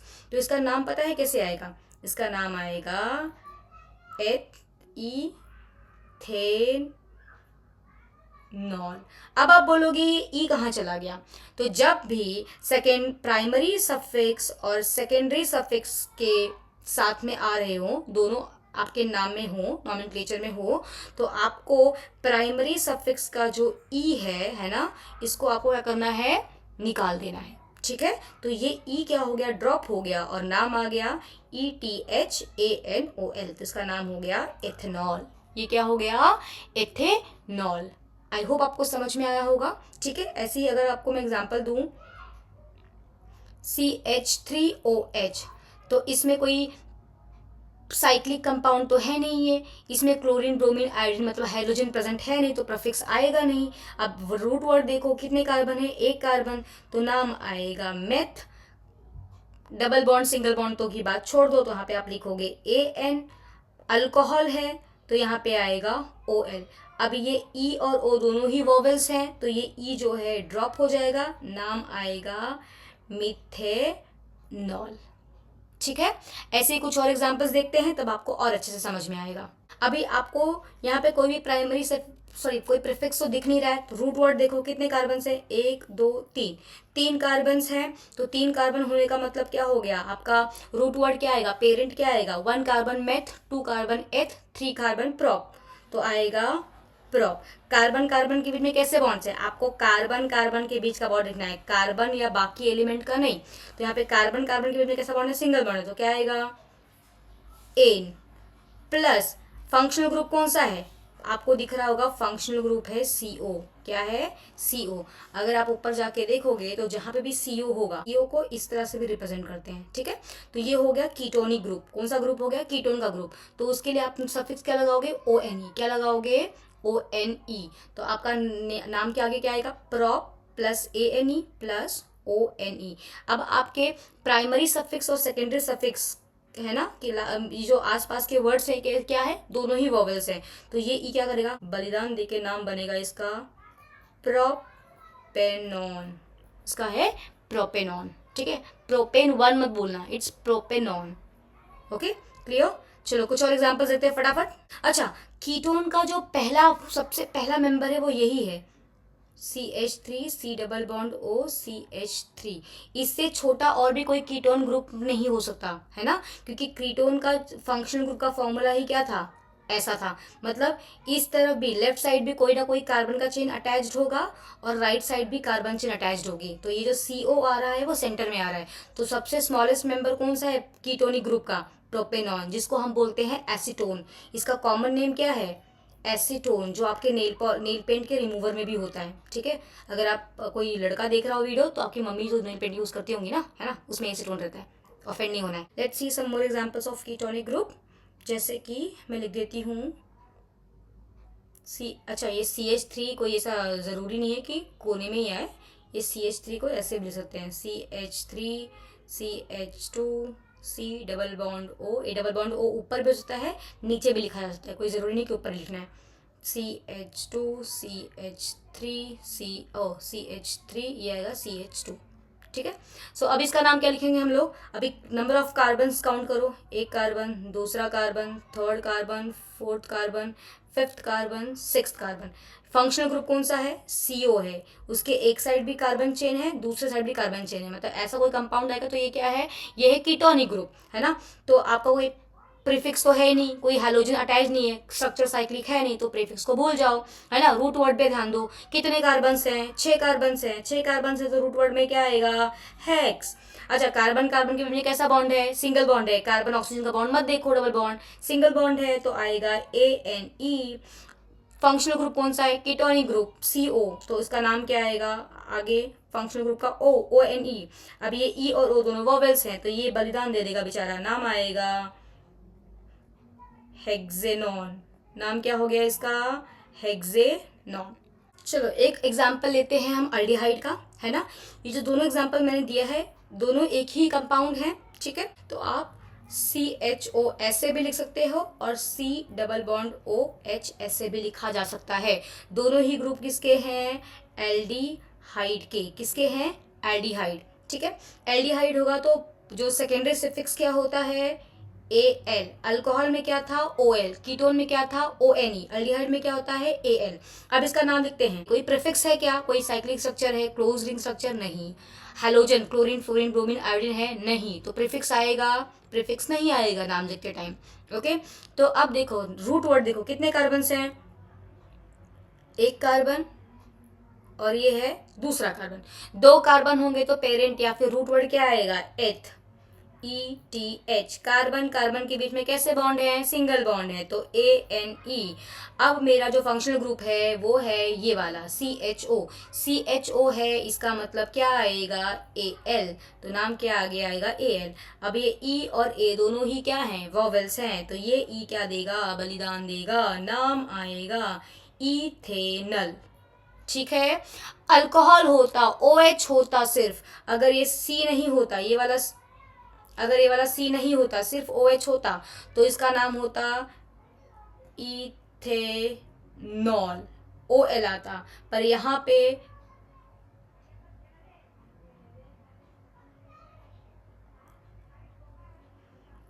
पे CHO है तो नाम आएगा इथेनल, इथेनॉल नाम नहीं आएगा। समझ में आया सबको। एल्डिहाइड के एक दो एग्जाम्पल्स और देखते हैं, फिर आगे बढ़ेंगे। ये जो एग्जाम्पल आपको बहुत कॉम्प्लेक्स दिख रहा होगा कि मैडम ने क्या ही बना दिया है ना। ये स्ट्रक्चर कुछ कॉम्प्लेक्स नहीं है, इसको अगर आप देखोगे तो ये ओपन स्टेट स्ट्रक्चर ही है। अगर आप ध्यान दें तो बिना पेन उठाए आप इसके थ्रू जा सकते हो, कार्बन के थ्रू, है ना। इसको आप इस तरह भी रिप्रेजेंट कर सकते हो, CH3 CH2 CH2 CH2। मेरे को जगह नहीं तो मैं नीचे जा रही हूँ, नीचे हो जाना पड़ रहा है मुझे। 1 2 3 4 5 6 1 2 3 4 5 CHO। ठीक है, ये दोनों एक ही कंपाउंड हैं, कुछ अलग नहीं है। ठीक है, तो यहाँ पे कार्बन कितने हैं, 6 हैं। एक यहाँ पे 1, ये रहा आपका सेकेंड कार्बन, ये रहा आपका थर्ड कार्बन, फोर्थ, फिफ्थ और सिक्स्थ, है ना। तो यहाँ पे अगेन कोई साइक्लिक स्ट्रक्चर नहीं है, क्लोरीन फ्लोरीन ब्रोमीन नहीं है, मतलब कोई प्रीफिक्स है ही नहीं, तो प्रीफिक्स भूल जाओ। रूट वर्ड पे जाओ, रूट वर्ड मतलब क्या, कितने नंबर कार्बन के हैं यहाँ पे, how many carbon atoms are present. So in this case 6 carbon atoms are present. If 1 carbon is present तो your root word that means parent is meth, 2 carbons eth, 3 carbons prop, 4 carbons but, 5 carbons pent, 6 carbons hex, 7 hept, 8 oct, 9 non, 10 dec. यहाँ पे 6 है तो आएगा hex. Hex. सारे carbon carbon के बीच में बॉन्ड्स कैसे हैं, सिंगल बॉन्ड, मतलब अल्केन है, मतलब सैचुरेटेड हाइड्रोकार्बन है, तो यहाँ पे आएगा ANE। अच्छा, फंक्शनल ग्रुप कोई दिख रहा है, हाँ दिख रहा है, CHO। CHO मतलब क्या हो गया, अल्डिहाइड भाई साहब। अल्डिहाइड हो गया तो क्या आएगा, AL। OL मत लिखना, AL, मार्क्स कट जाएंगे। ठीक है, सो ये E और A दोनों ही वोवल्स हैं, तो ये E ड्रॉप हो जाएगा, बेचारा दे देगा बलिदान, नाम पड़ेगा हेक्सेनॉल। ओह सॉरी, मिस्टेक कर दी मैंने, हेक्सेनल। ठीक है, AL। ऑल मत लगाना, अल्कोहल हो जाएगा, मार्क्स नहीं मिलेंगे। चलो, तो अगेन यहाँ पे कोई प्रीफिक्स नहीं है ना, तो यहाँ पे इसका नाम अगेन आएगा। चलो आज एक प्रीफिक्स लगा देते हैं, क्या ही फर्क पड़ेगा, तुम सीख भी जाओगे कुछ अलग, है कि नहीं। क्या भाई सेम सेम क्वेश्चंस करना। ओके, सो अभी ये क्वेश्चन अगर आप देखोगे तो यहाँ पे एक प्रीफिक्स प्रेजेंट है, मतलब वो प्रीफिक्स कौन है भाई, क्लोरीन भाई साहब। क्लोरीन है तो नाम के आगे क्या लगेगा, क्लोरो, क्योंकि ये है ये प्रीफिक्स। ठीक है, क्लोरो। अब कार्बन काउंट करो, ये रहा एक कार्बन। अच्छा, अल्कोहल में देखोगे या हैलोजेंस के केस में वो आपके काउंटिंग में नहीं आते क्योंकि उसमें कार्बन प्रेजेंट ही नहीं है ना। पर अगर आप एसिड देखो, है ना, कार्बोक्सिलिक एसिड देखो, चाहे आप कीटोन देखो, चाहे अल्डिहाइड देखो, है ना, इन तीनों के केस में जो आपका फंक्शनल ग्रुप में भी कार्बन प्रेजेंट है तो ये कार्बन भी काउंटिंग में आते हैं। ठीक है, तो ये भूलना नहीं। ठीक है, तो यहाँ पे अभी काउंटिंग करोगे तो कितने कार्बन है, एक carbon, second carbon, third carbon, fourth carbon, fifth carbon, six है, 6 कार्बन ही हो गए। अरे बाबा, 1 2 3 4 5 6, पिछले में भी तो 6 थे, चलो कोई नहीं। ओके, सो 6 कार्बन है। ओके, 6 कार्बन है तो पहले तो प्रीफिक्स है तो क्लोरो आएगा, 6 कार्बन है तो आएगा हेक्स, है ना। उसके बाद कार्बन कार्बन के बीच में सिंगल बॉन्ड है तो आएगा एन। फंक्शनल ग्रुप कौन सा है, CHO है। CHO है तो मतलब क्या है, अल्डिहाइड, मतलब AL, तो नाम आएगा इसका क्लोरो हेक्सेनल। ये E ड्रॉप हो जाएगा क्योंकि दोनों वोवल साथ में हैं। ठीक है, अच्छा, अगर आप आगे 11th में साइंस लेते हो तो आपको यहाँ पे ना आगे जाके क्लोरीन का पोजीशन भी लिखना पड़ेगा। जैसे यहाँ पे क्लोरीन किस कार्बन पे है, थर्ड कार्बन पे है, तो नाम आता है इसका 3 क्लोरो हेक्सेनल। ठीक है। पर 10th में आपके बुक में इतना कुछ दिया नहीं, तो आपको इतना बॉदर नहीं करना है, सीधा क्लोरोहेक्सेनॉल लिखो तो मार्क्स मिल जाएंगे। 3 क्लोरोहेक्सेनॉल लिखते तो और अच्छी बात है, ठीक है। अब बढ़ते हैं हम नेक्स्ट फंक्शनल ग्रुप की तरफ। कार्बोक्सिलिक एसिड, उसका फंक्शनल ग्रुप क्या है? COOH। इसको ओपन करके आप लिख सकते हो C डबल बॉन्ड OOH। अभी ये OH देख के इसको अल्कोहल मत समझ लेना, ये पूरा ही एक फंक्शनल ग्रुप है जिसको बोलते हैं कार्बोक्सिलिक एसिड, ठीक है। कार्बोक्सिलिक एसिड हो तो आपका सेकेंडरी सफिक्स क्या होगा? Oic acid. एग्जाम्पल देखते हैं, HCOOH, इसको आप ऐसे भी लिख सकते हो HC डबल बॉन्ड OOH। ये दोनों ही एक ही चीज़ है, तो कंफ्यूज मत होना। एग्जाम में आपको ऐसे या ऐसे कैसे भी दे सकते हो लोग, ठीक है। तो अभी अगेन नॉमेनक्लेचर के रूल ध्यान दो, ये वाला है ना, प्रीफिक्स कोई है नहीं, रूट वर्ड एक कार्बन तो क्या आएगा? मेथ, है ना। प्राइमरी सफिक्स की तो क्योंकि एक ही कार्बन की जरूरत नहीं पड़ेगी कि कार्बन के में सिंगल बॉन्ड डबल बॉन्ड है ना, तो वो भूल जाओ ANE लगाने का, ठीक है। तो आएगा ANE। अगेन सेकेंडरी सफिक्स मतलब आपका फंक्शनल ग्रुप क्या प्रेजेंट है? COOH मतलब है एसिडिक ग्रुप। कार्बोक्सिलिक एसिड मतलब क्या आएगा? ओइक एसिड, तो उसका नाम क्या हो गया? Methanoic acid, methanoic acid. ये E और O वोवेल्स है, तो ये E हो गया ड्रॉप, ठीक है। कुछ और एग्जांपल्स देखते हैं फटाफट। अब बताओ यहाँ पे कोई प्रीफिक्स प्रेजेंट है? नहीं। रूट वर्ड कितना है? कितने कार्बन्स हैं? 1 2 3, नंबर ऑफ कार्बन्स आर 3, तो इसका पेरेंट मतलब रूट वर्ड क्या आएगा? प्रॉप। कार्बन कार्बन के बीच में सिंगल बॉन्ड है तो एन, है ना। और यहाँ पे COOH ग्रुप है तो आएगा ओइक एसिड। अब ये E ड्रॉप होके बन जाएगा ओइक एसिड, तो नाम हो गया प्रोपेनोइक एसिड, ठीक है। आई होप आपको ये नॉमेनक्लेचर समझ में आया होगा। ये नॉमेनक्लेचर किसके बेसिस पे है? IUPAC, international union of pure and applied chemistry. So nomenclature on the basis of IUPAC, ठीक है। तो आपको ये याद रखना है, नॉमेनक्लेचर किससे बनता है? Prefix, word root, primary suffix and secondary suffix. तो प्रीफिक्स क्या होते हैं? आपका हैलोजन या फिर साइक्लिक ग्रुप, हैलोजन या फिर कोई साइक्लिक क्लोज स्ट्रक्चर, ये आपके प्रीफिक्स होते हैं। ये आपके क्या होते हैं? प्रीफिक्स, ठीक है। और आपका वर्ड रूट क्या होता है? Number of carbon atoms. 1 carbon के लिए मेथ, 2 के लिए एथ, 3 के लिए प्रॉप, 4 के लिए ब्यूट, 5 के लिए पेंट, 6 के लिए hex, hept, oct, non and dec, ठीक है। प्राइमरी सफिक्स क्या होता है आपका? बॉन्ड के ऊपर, बॉन्ड टाइप के ऊपर। कार्बन कार्बन सिंगल बॉन्ड तो ANE लगा दो, डबल बॉन्ड तो ENE लगा दो, ट्रिपल बॉन्ड तो YNE लगा दो, ओके। तो alkane, alkyne, alkyne, ethane, ethene, ethyne, ठीक है। और सेकेंडरी जो सफिक्स है वो आपका फंक्शनल ग्रुप के रिलेटेड है। अगर OH है तो नाम के आगे OL लगाना है, अल्डिहाइड है तो AL, कीटोन है तो ONE, और कार्बोक्सिलिक एसिड है तो ओइक एसिड, ठीक है। आई होप आपको नॉमेनक्लेचर समझ में आया होगा। अब हम आगे बढ़ते हैं नेक्स्ट टॉपिक की तरफ। ये आपके text book NCERT text book का पेज है ना। वही दिया है क्लास ऑफ कंपाउंड। अगर हेलो अल्केन है ना, हेलो अल्केन मतलब वही क्लोरीन ब्रोमीन, है ना। चाहे Cl हो, चाहे Br हो, चाहे आयोडीन हो, चाहे फ्लोरीन हो, ठीक है।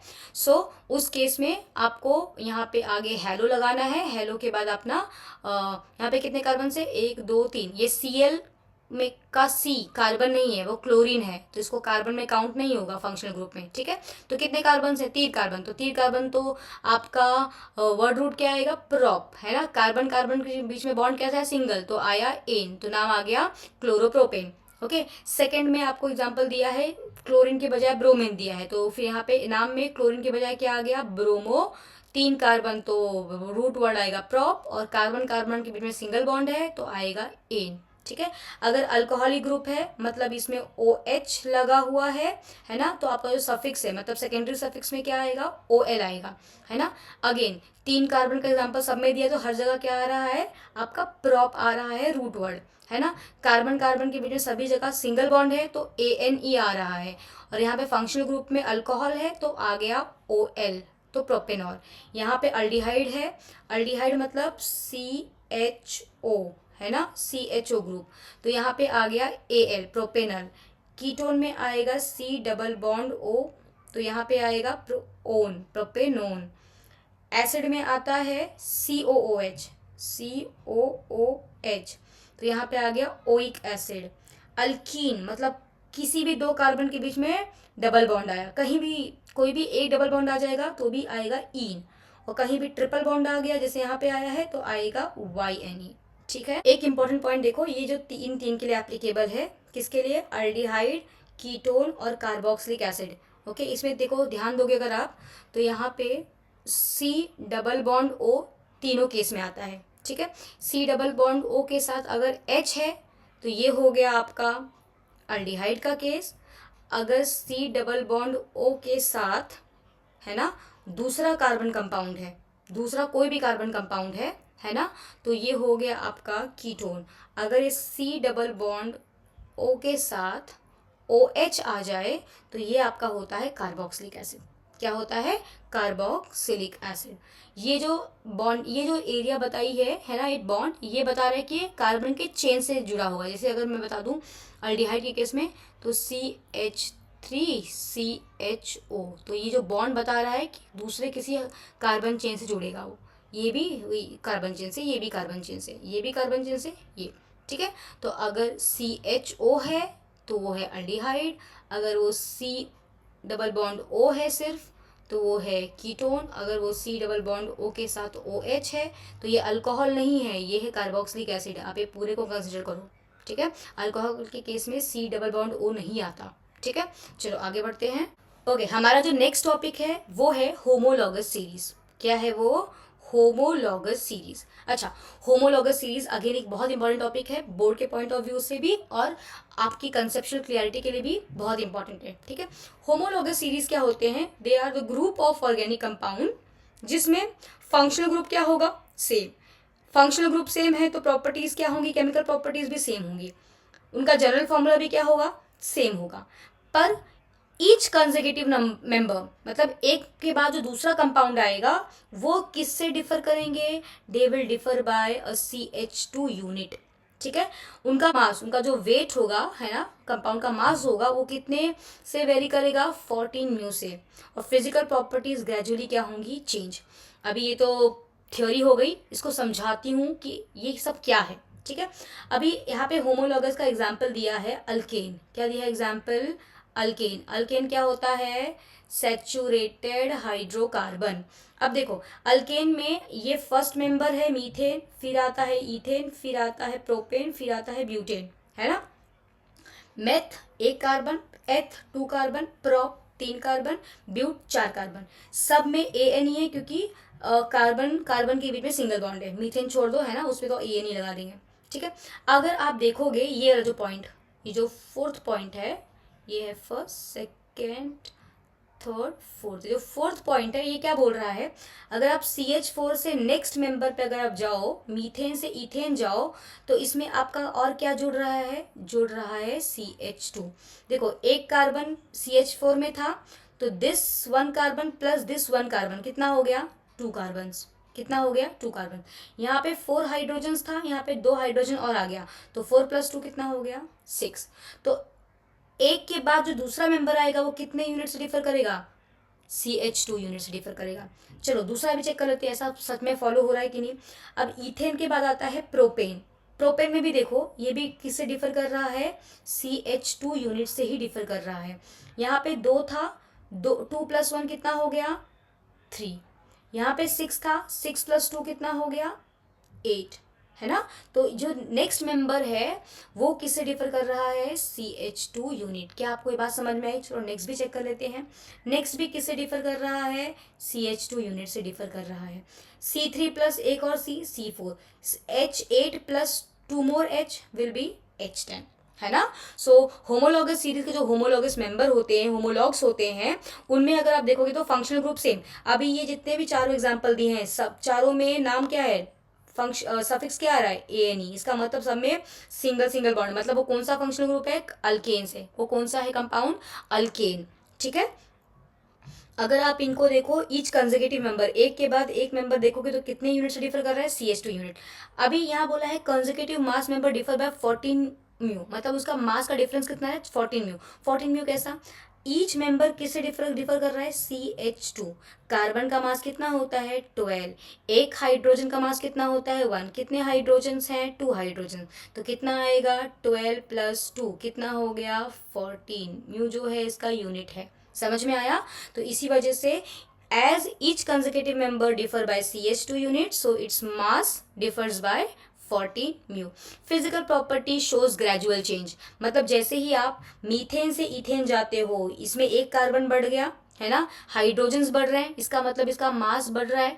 मतलब इसको अगर बॉईल करना है, मीथेन को तोड़ना इजी है, इथेन को तोड़ने के लिए आपको और एनर्जी लगेगी, नेक्स्ट मेंबर के लिए और लगेगी। तो मतलब उसकी जो फिजिकल प्रॉपर्टी है वो क्या हो रही है, चेंज हो रही है। मीथेन का मास कम है, उससे बड़ा ज़्यादा मास इथेन का होगा, उससे ज़्यादा प्रोपेन से होगा।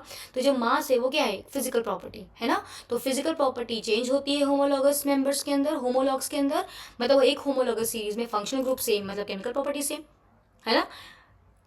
ईच मेंबर का मास चेंज हो रहा है, इसका मतलब फिजिकल प्रॉपर्टी डिफरेंट आएगी, है ना।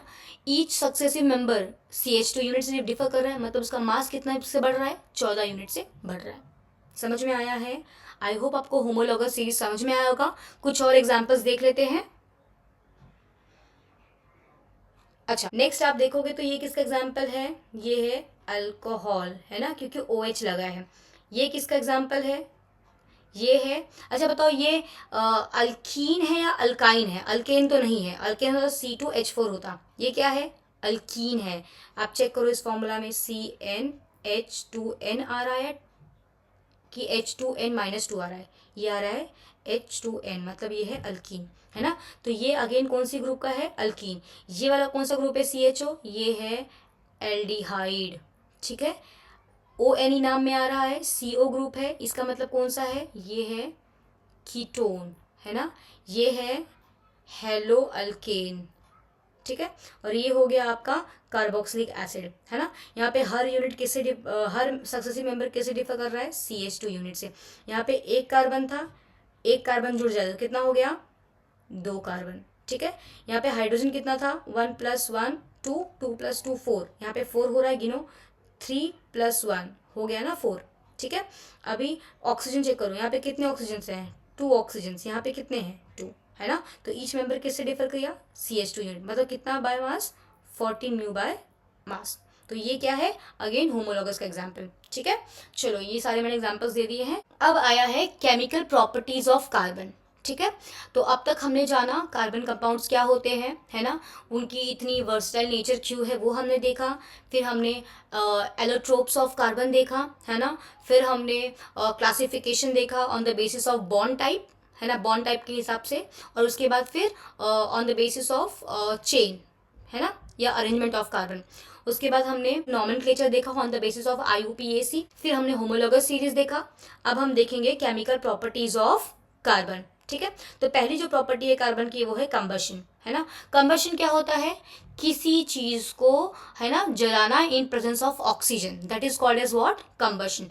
तो जब भी कार्बन का कंबशन करते हो, कंबशन मतलब इन प्रेजेंस ऑफ ऑक्सीजन होगा, एयर मतलब ऑक्सीजन, एयर में ऑक्सीजन होता है, तो वो हमेशा क्या देगा, CO2 देगा along with heat and light. अगर कार्बन को कंबशन किया तो CO2, हीट एंड लाइट। पर अगर कार्बन के किसी कंपाउंड का किया, कार्बन के किसी कंपाउंड का किया, तो CO2, हीट और लाइट तो निकलेगा ही, साथ में क्या आएगा, वाटर, साथ में क्या आएगा, H2, ठीक है। तो ये ध्यान रखना है, कार्बन का कंबशन करोगे तो you will always get carbon dioxide, heat and light. But when ever hydrocarbon undergoes combustion, it gives carbon dioxide, water along with heat and light, ठीक है। देख लेना, रिएक्शन कहेंगे बैलेंस नहीं है इसमें। Okay, next, what happens in combustion? Saturated hydrocarbons on complete combustion burns with blue flame. Okay, what are saturated hydrocarbons? Alkanes, जिसमें carbon carbon के बीच में सिंगल बॉन्ड हो, उनको बोलते हैं saturated hydrocarbons. They burns with clean blue flame. Clean blue flame का मतलब क्या हो गया है, जहां भी क्लीन ब्लू फ्लेम आ रहा है, ये आपका एग्जांपल है क्लीन ब्लू फ्लेम का, मतलब कि वो कंप्लीट कंबशन हो रहा है। क्या हो रहा है, कंप्लीट कंबशन, ठीक है। गैस का फ्लेम ब्लू आ रहा है, इसका मतलब क्या है कि जो भी LPG है ना, वो कंप्लीटली कंबशन कर रही है, प्रॉपर ब्लू फ्लेम दे रही है, वो क्लीन फ्लेम है, वो हजार्डस नहीं है इतना। पर कभी कभी देखो गैस का जो फ्लेम है वो ऑरेंजिश या रेडिश हो जाता है। क्यों होता है, क्योंकि जो उसके बर्नर का पोर्स है ना, वो ब्लॉक हो जाता है ना, उस वजह से कंप्लीट कंबशन नहीं होता है। तो ड्यू टू इनकम्प्लीट कंबशन क्या देता है वो, येलो कलर का फ्लेम देता है, और वो येलो कलर का फ्लेम के साथ साथ क्या निकलता है, ब्लैक कलर का स्मोक। कभी आप चिमनी या मोमबत्ती जलाओ, है ना, उसके ऊपर से काला धुआं निकलता है, और जहाँ पे अगर आप उसको रूफ पे देखोगे तो कभी कभी काला काला जम जाता है, तो दैट जमा हुआ चीज is called as soot, that is called as what, soot. और वो ब्लैकिश धुएं के साथ निकल रहा है, उसको बोलते हैं सूटी फ्लेम। समझ में आया है?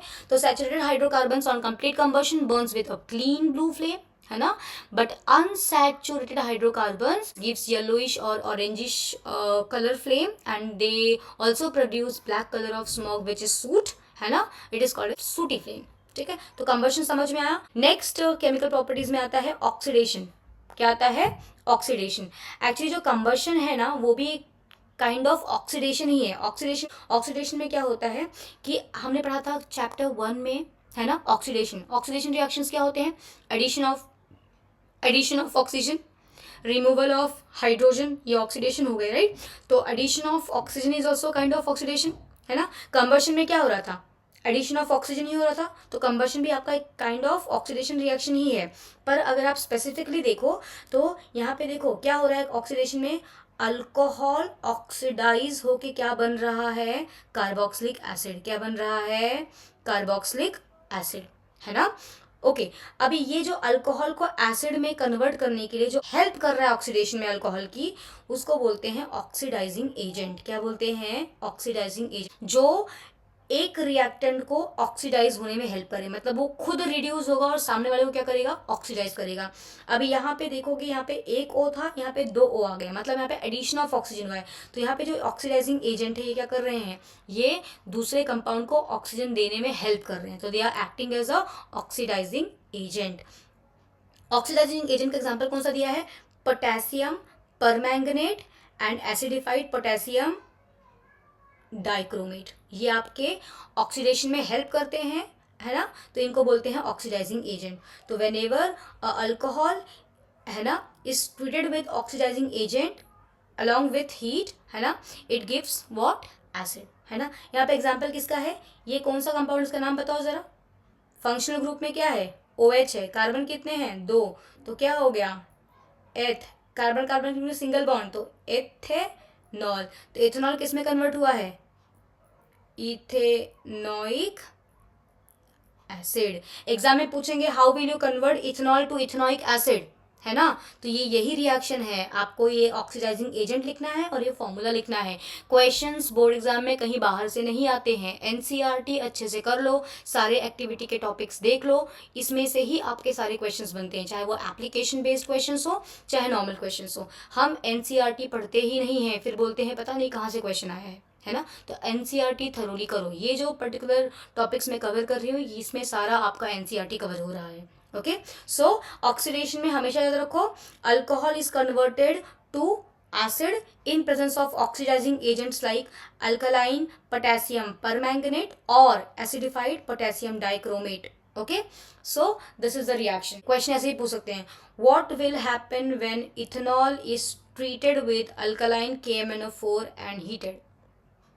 ओके, सो आपका आंसर क्या आना चाहिए, ये आना चाहिए, है ना। तो ये रिएक्शंस अच्छे से याद कर लो। अगर मैं आपको प्रोपेनॉल दे दूं, है ना, लेट सपोज मैंने आपको दे दिया CH3CH2CH2OH, है ना, और यहाँ पे दे दिया एसिडिफाइड, मैं पूरा नहीं लिख रही हूँ, शॉर्ट में लिख रही हूँ, KMnO4 प्लस हीट, है ना, तो क्या आएगा इसका answer, again propanol will get converted to propanoic acid, तो CH3CH2COOH।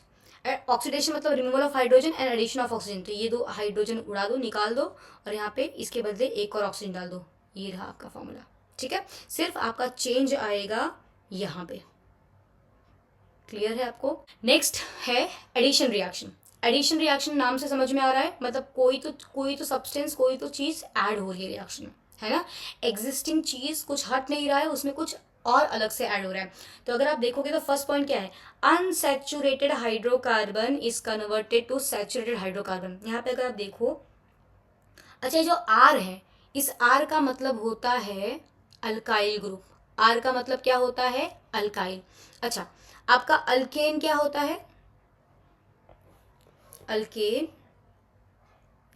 और अल्काइल। समझो, लेट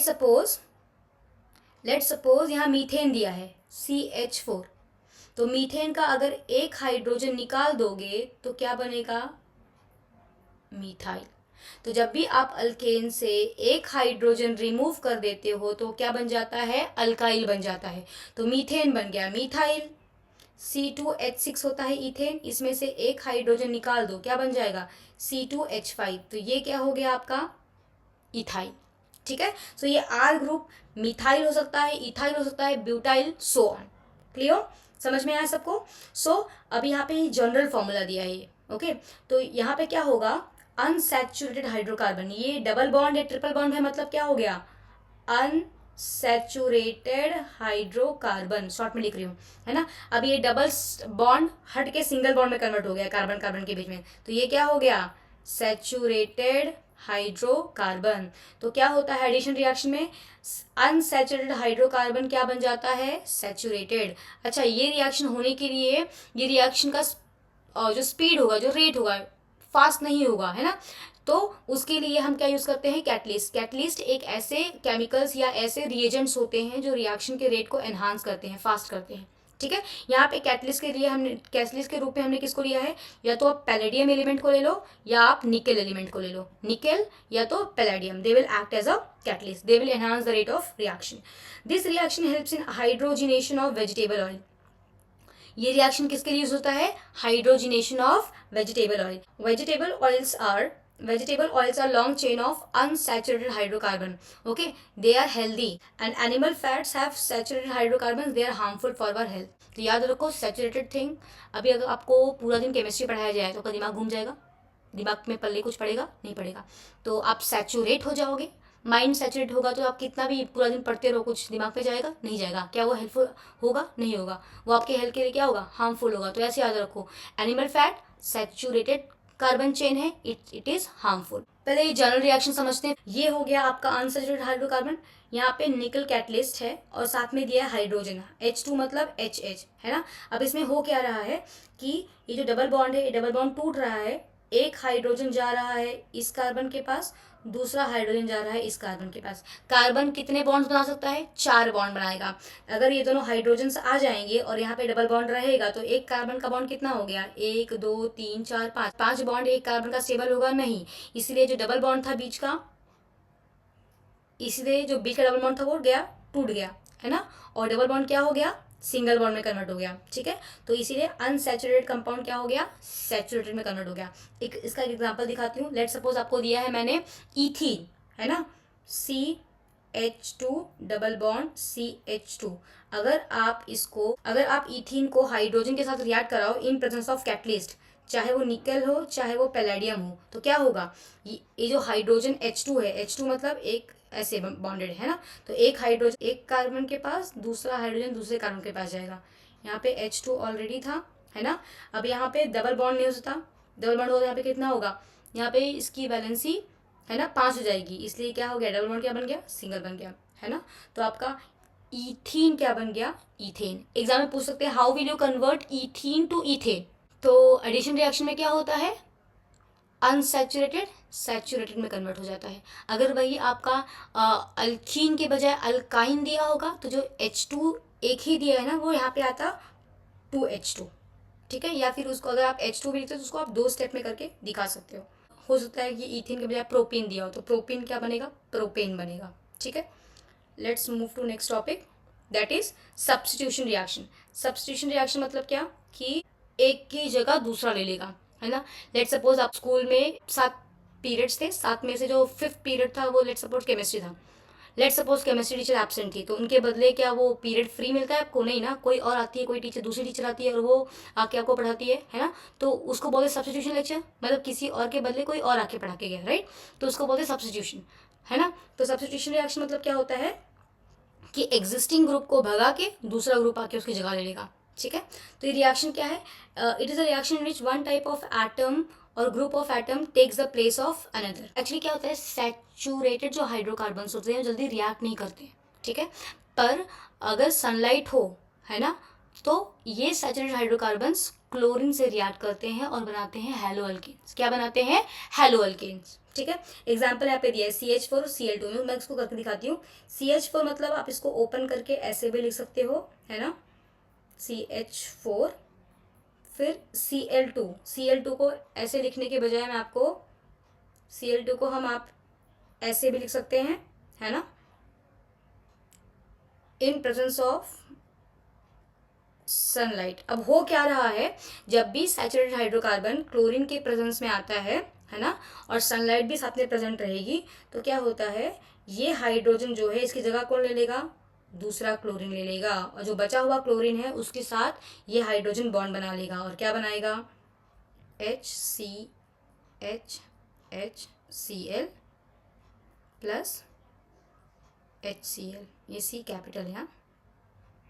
ठीक है, तो यहाँ पे क्या हुआ है, इसके एक हाइड्रोजन की जगह किसने ले ली है? इसके एक क्लोरीन ने ले ली है और उसको सब्स्टिट्यूट कर दिया है। इस तरह के रिएक्शन को बोलते हैं सब्स्टिट्यूशन रिएक्शन। यहाँ पे दिया है methane plus chlorine gas in presence of sunlight gives chloromethane plus HCl।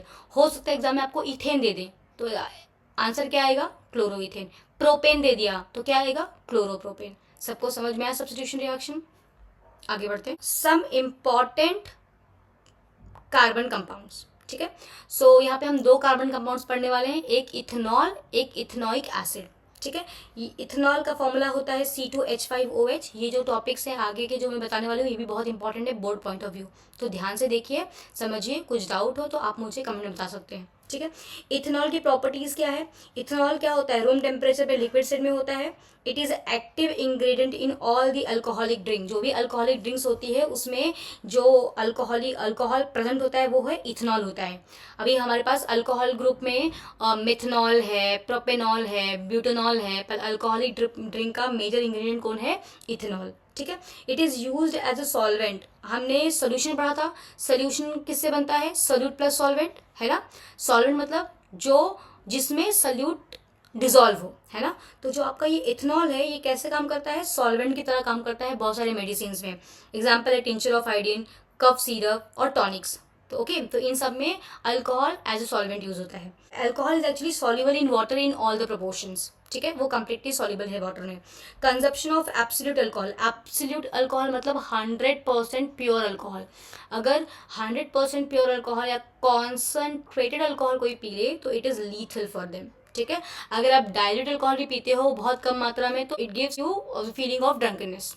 ठीक है, now let's see some reactions. Reaction of ethanol with sodium. तो यहाँ पहला क्वेश्चन रिएक्शन दिया हुआ है, this is the formula of ethanol. तो इथेनॉल को जब आप सोडियम मेटल से ट्रीट करते हो तो क्या बनाता है? सोडियम इथॉक्साइड, और साथ में क्या रिलीज होती है? Hydrogen gas. इसको मैं आपको ओपन करके रिएक्शन लिख के दिखाती हूँ। ओके, CH3CH2OH, ठीक है, प्लस Na। दोनों ही कितने हैं? दो दो है। ठीक है, दो दो मोल समझ लो। ठीक है, दो दो मॉलिक्यूल समझ लो आपके लिए। अब इसमें होता क्या है, यहाँ पे जो H है, H की जगह कौन लेता है? दो H की जगह कौन ले लिया? दो सोडियम ने ले लिया। तो अब क्या हो गया इसका रिएक्शन के बाद? प्रोडक्ट हो गया 2CH3, फिर CH2, फिर OH की जगह किसने ले ली है? Na ने ले ली है।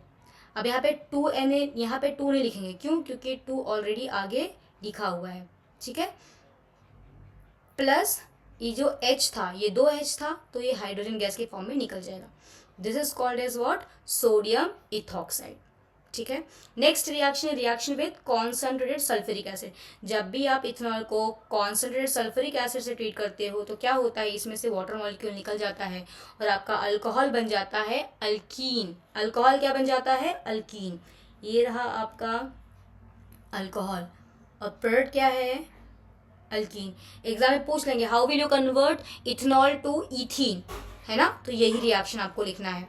अब इसमें क्या हो रहा है, मैं इसको अगेन आपको ओपन करके दिखाती हूँ। CHHHCHOH।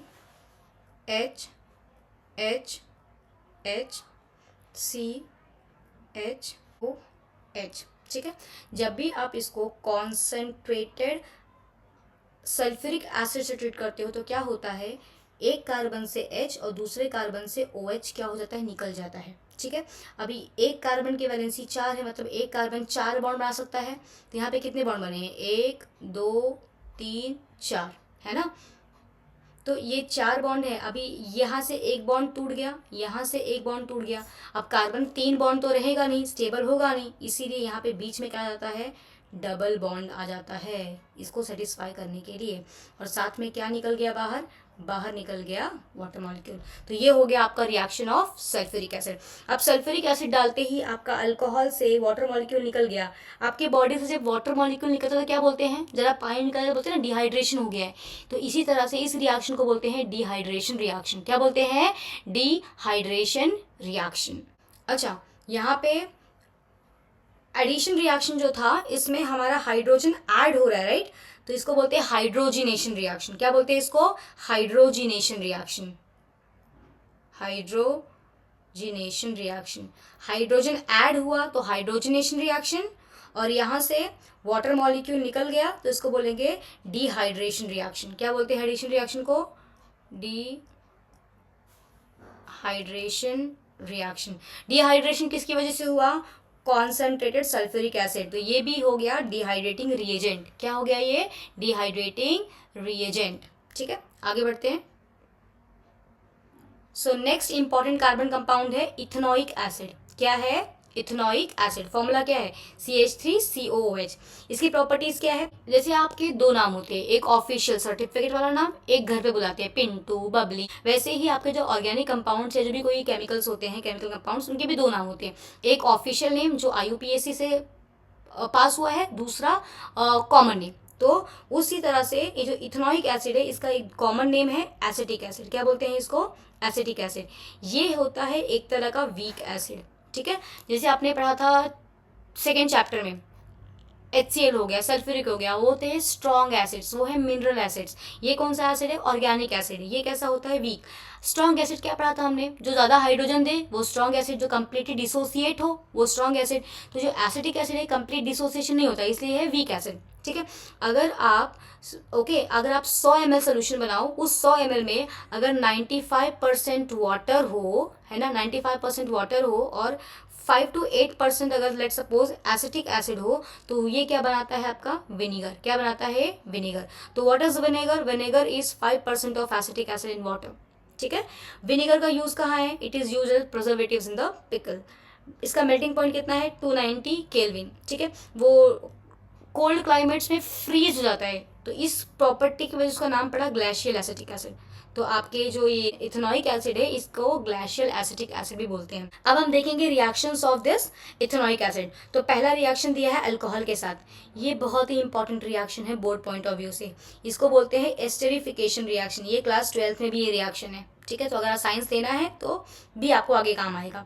तो रिएक्शन ऑफ कार्बोक्सिलिक एसिड मतलब ethanoic acid with alcohol will give you ester, इसलिए इसको बोलते हैं एस्टरिफिकेशन रिएक्शन। क्या बोलते हैं, एस्टरिफिकेशन रिएक्शन। यहाँ पे देखो, इथेनोइक एसिड को ट्रीट किया है अल्कोहल से, है ना, इन presence of in acidic medium.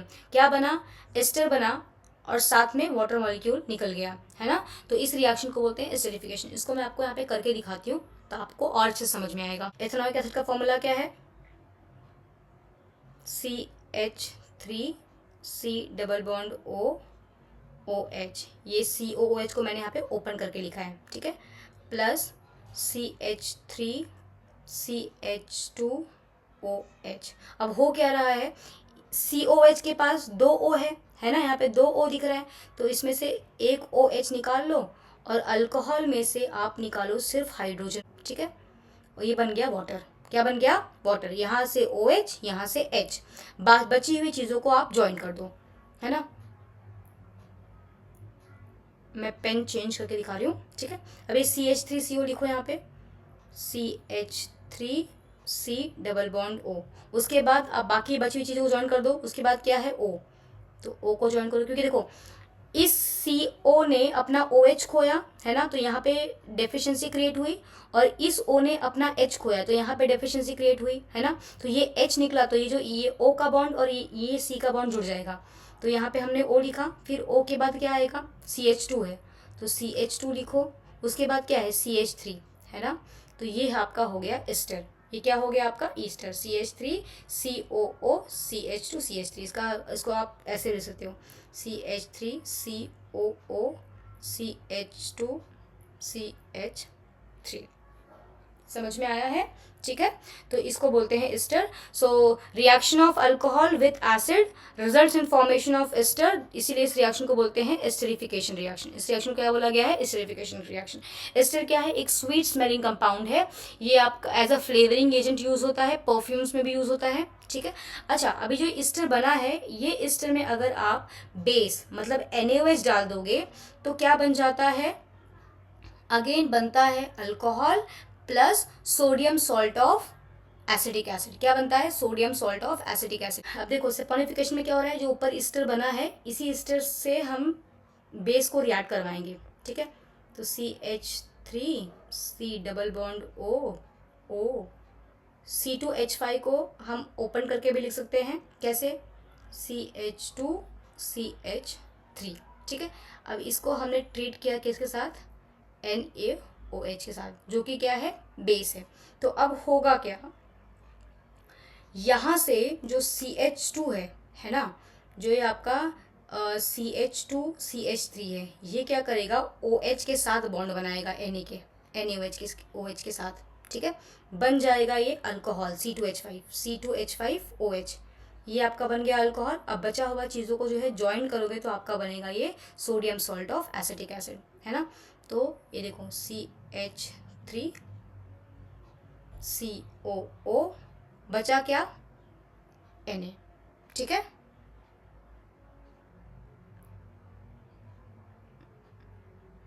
This is called as sodium salt of acetic acid which is your soap molecule. इसलिए रिएक्शन को बोलते हैं सैपोनिफिकेशन रिएक्शन। आई होप आपको समझ में आया होगा। आगे बढ़ते हैं। नेक्स्ट है रिएक्शन विद बेस। अगर आप इथेनॉइक एसिड को बेस से रिएक्ट करवाओ तो क्या होता है? ठीक है, तो जब भी आप इथेनॉइक एसिड को बेस से ट्रीट कराते हो, बेस मतलब पिछला रिएक्शन था एस्टर का रिएक्शन बेस से था, यहाँ पे इथेनॉइक एसिड का रिएक्शन बेस से है, तो क्या होगा? अगेन इसका जो है OH और इसका जो है H निकल जाएंगे,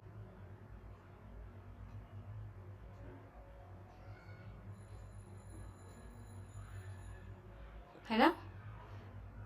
तो ये H2O निकल गया, यहाँ पे बची हुई चीज़ों को जोड़ दो, CH3CO और बचा ONA। ठीक है, तो यहाँ पे आपका बन गया है again sodium salt of acetic acid along with water molecule. तो जब भी आप इथेनॉइक एसिड को बेस से ट्रीट कराते हो तो आपका बनता है sodium salt of ethanoic acid plus water molecule. अगर आप इथेनॉइक एसिड को कार्बोनेट या हाइड्रोजन कार्बोनेट से रिएक्ट कराओ तो क्या होगा? ये रहा आपका इथेनॉइक एसिड, ये रहा आपका मेटल कार्बोनेट मतलब सोडियम कार्बोनेट, ये रहा कार्बोनेट और यहाँ पे हाइड्रोजन है तो ये रहा हाइड्रोजन कार्बोनेट। ठीक है, तो ये है मेटल कार्बोनेट, ये है मेटल हाइड्रोजन कार्बोनेट। तो अगर इथेनॉइक एसिड को कार्बोनेट से ट्रीट करवाओगे तो अगेन क्या होगा? H2CO2 निकलेगा, यहाँ पे भी H2CO2 निकलेगा और यहाँ पे Na लग जाएगा, तो sodium salt of again acetic acid form. ये CO3 को मैं ऐसे लिख दूँ, अगर CO2 और एक O यहाँ, कोई दिक्कत होगी नहीं, राइट। सो इस रिएक्शन में क्या होता है, आपका ये COO और Na ये बनाते हैं अलग से बॉन्ड, COO-Na, इन्होंने बॉन्ड बना लिया। ठीक है, अब बचा क्या है यहाँ से? CO2, ये CO2 अलग निकल गया। अब बच क्या रहा है इसमें से? बच रहा है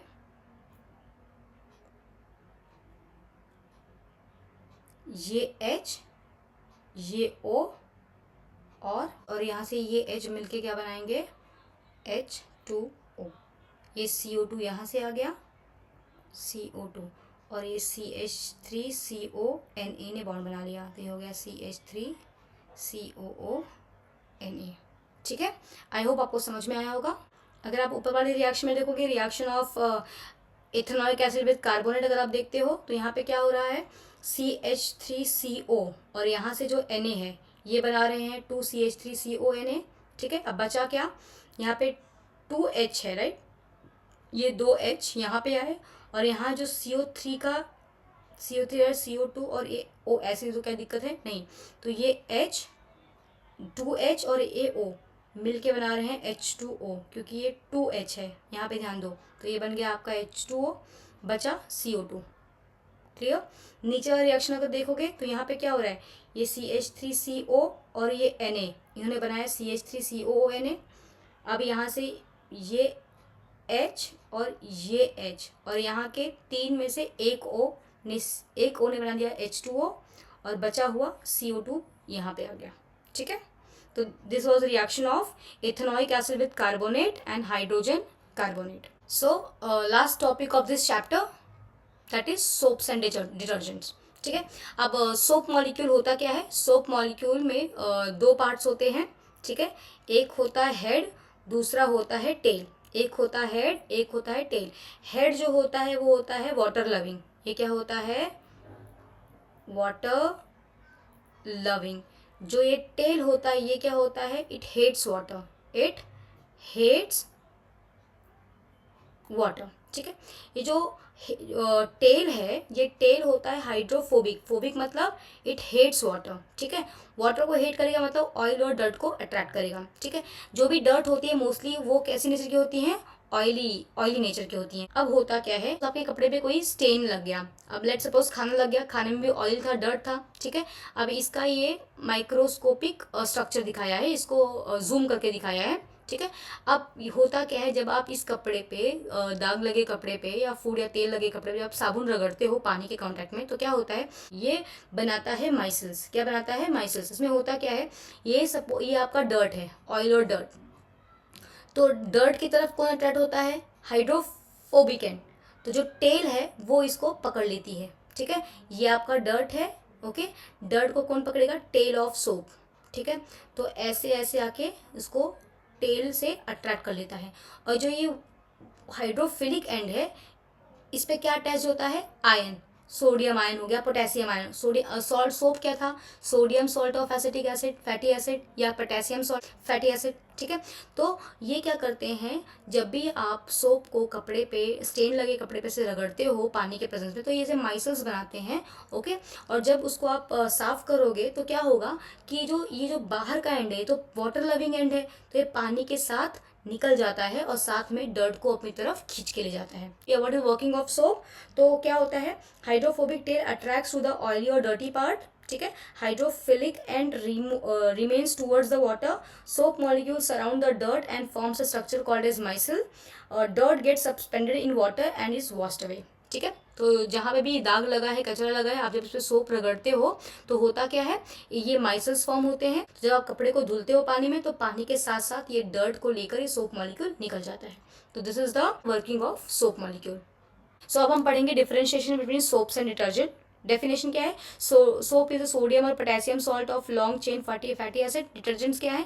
sodium salts of sulphonic acids, sodium salts of sulphonic acid, और अमोनियम सॉल्ट्स विथ क्लोराइड्स और bromides. Action in hard water. Hard water क्या होता है? जहाँ पे सॉल्ट कंटेंट ज़्यादा हो। सॉफ्ट वाटर क्या होता है? जिसमें सॉल्ट कंटेंट परमिसिबल अमाउंट या कम अमाउंट में हो। ठीक है? तो soaps do not work well in hard water, but detergent work well in hard water. It forms scum with calcium and magnesium salts present in hard water. Hard water मतलब क्या? Salt content ज़्यादा, मतलब उसमें sodium, calcium और magnesium की मात्रा जो होती है सॉल्ट की ज़्यादा होती है। तो जो सोप मॉलिक्यूल है वो उस कैल्शियम और मैग्नीशियम से रिएक्ट करके कंपाउंड बनाता है जिसको स्कम बोलते हैं। ओके? अभी इसी स्कम की वजह से क्या होता है, उसकी रिएक्टिविटी कम हो जाती है। आपने देखा होगा जहाँ पे भी बोरवेल का पानी आता होगा, वहाँ पे जो आपके टब या बाल्टी रखी होगी, बकेट्स रखे होंगे, उस पर एक वाइटिश लेयर बन जाती है ना? सॉल्ट की लेयर बन, that is nothing but scum. ठीक है? But detergent don't form scum. Okay? Cleaning efficiency, जो सोप है स्कम बनाता है with hard water, that is why its efficiency is less. So it is less effective in hard water, but detergents are more effective in hard water. Okay? तो अब ये जो chapter है वो ख़त्म हो गया है। ठीक है? मैं नेक्स्ट वीडियो में इम्पॉर्टेंट क्वेश्चंस डिस्कस करूंगी, है ना? या फिर मैं आगे के वीडियोस में जो बोर्ड रिलेटेड या बोर्ड पॉइंट ऑफ व्यू से क्वेश्चंस आते हैं उस क्वेश्चंस पे हम बात करेंगे। ओके?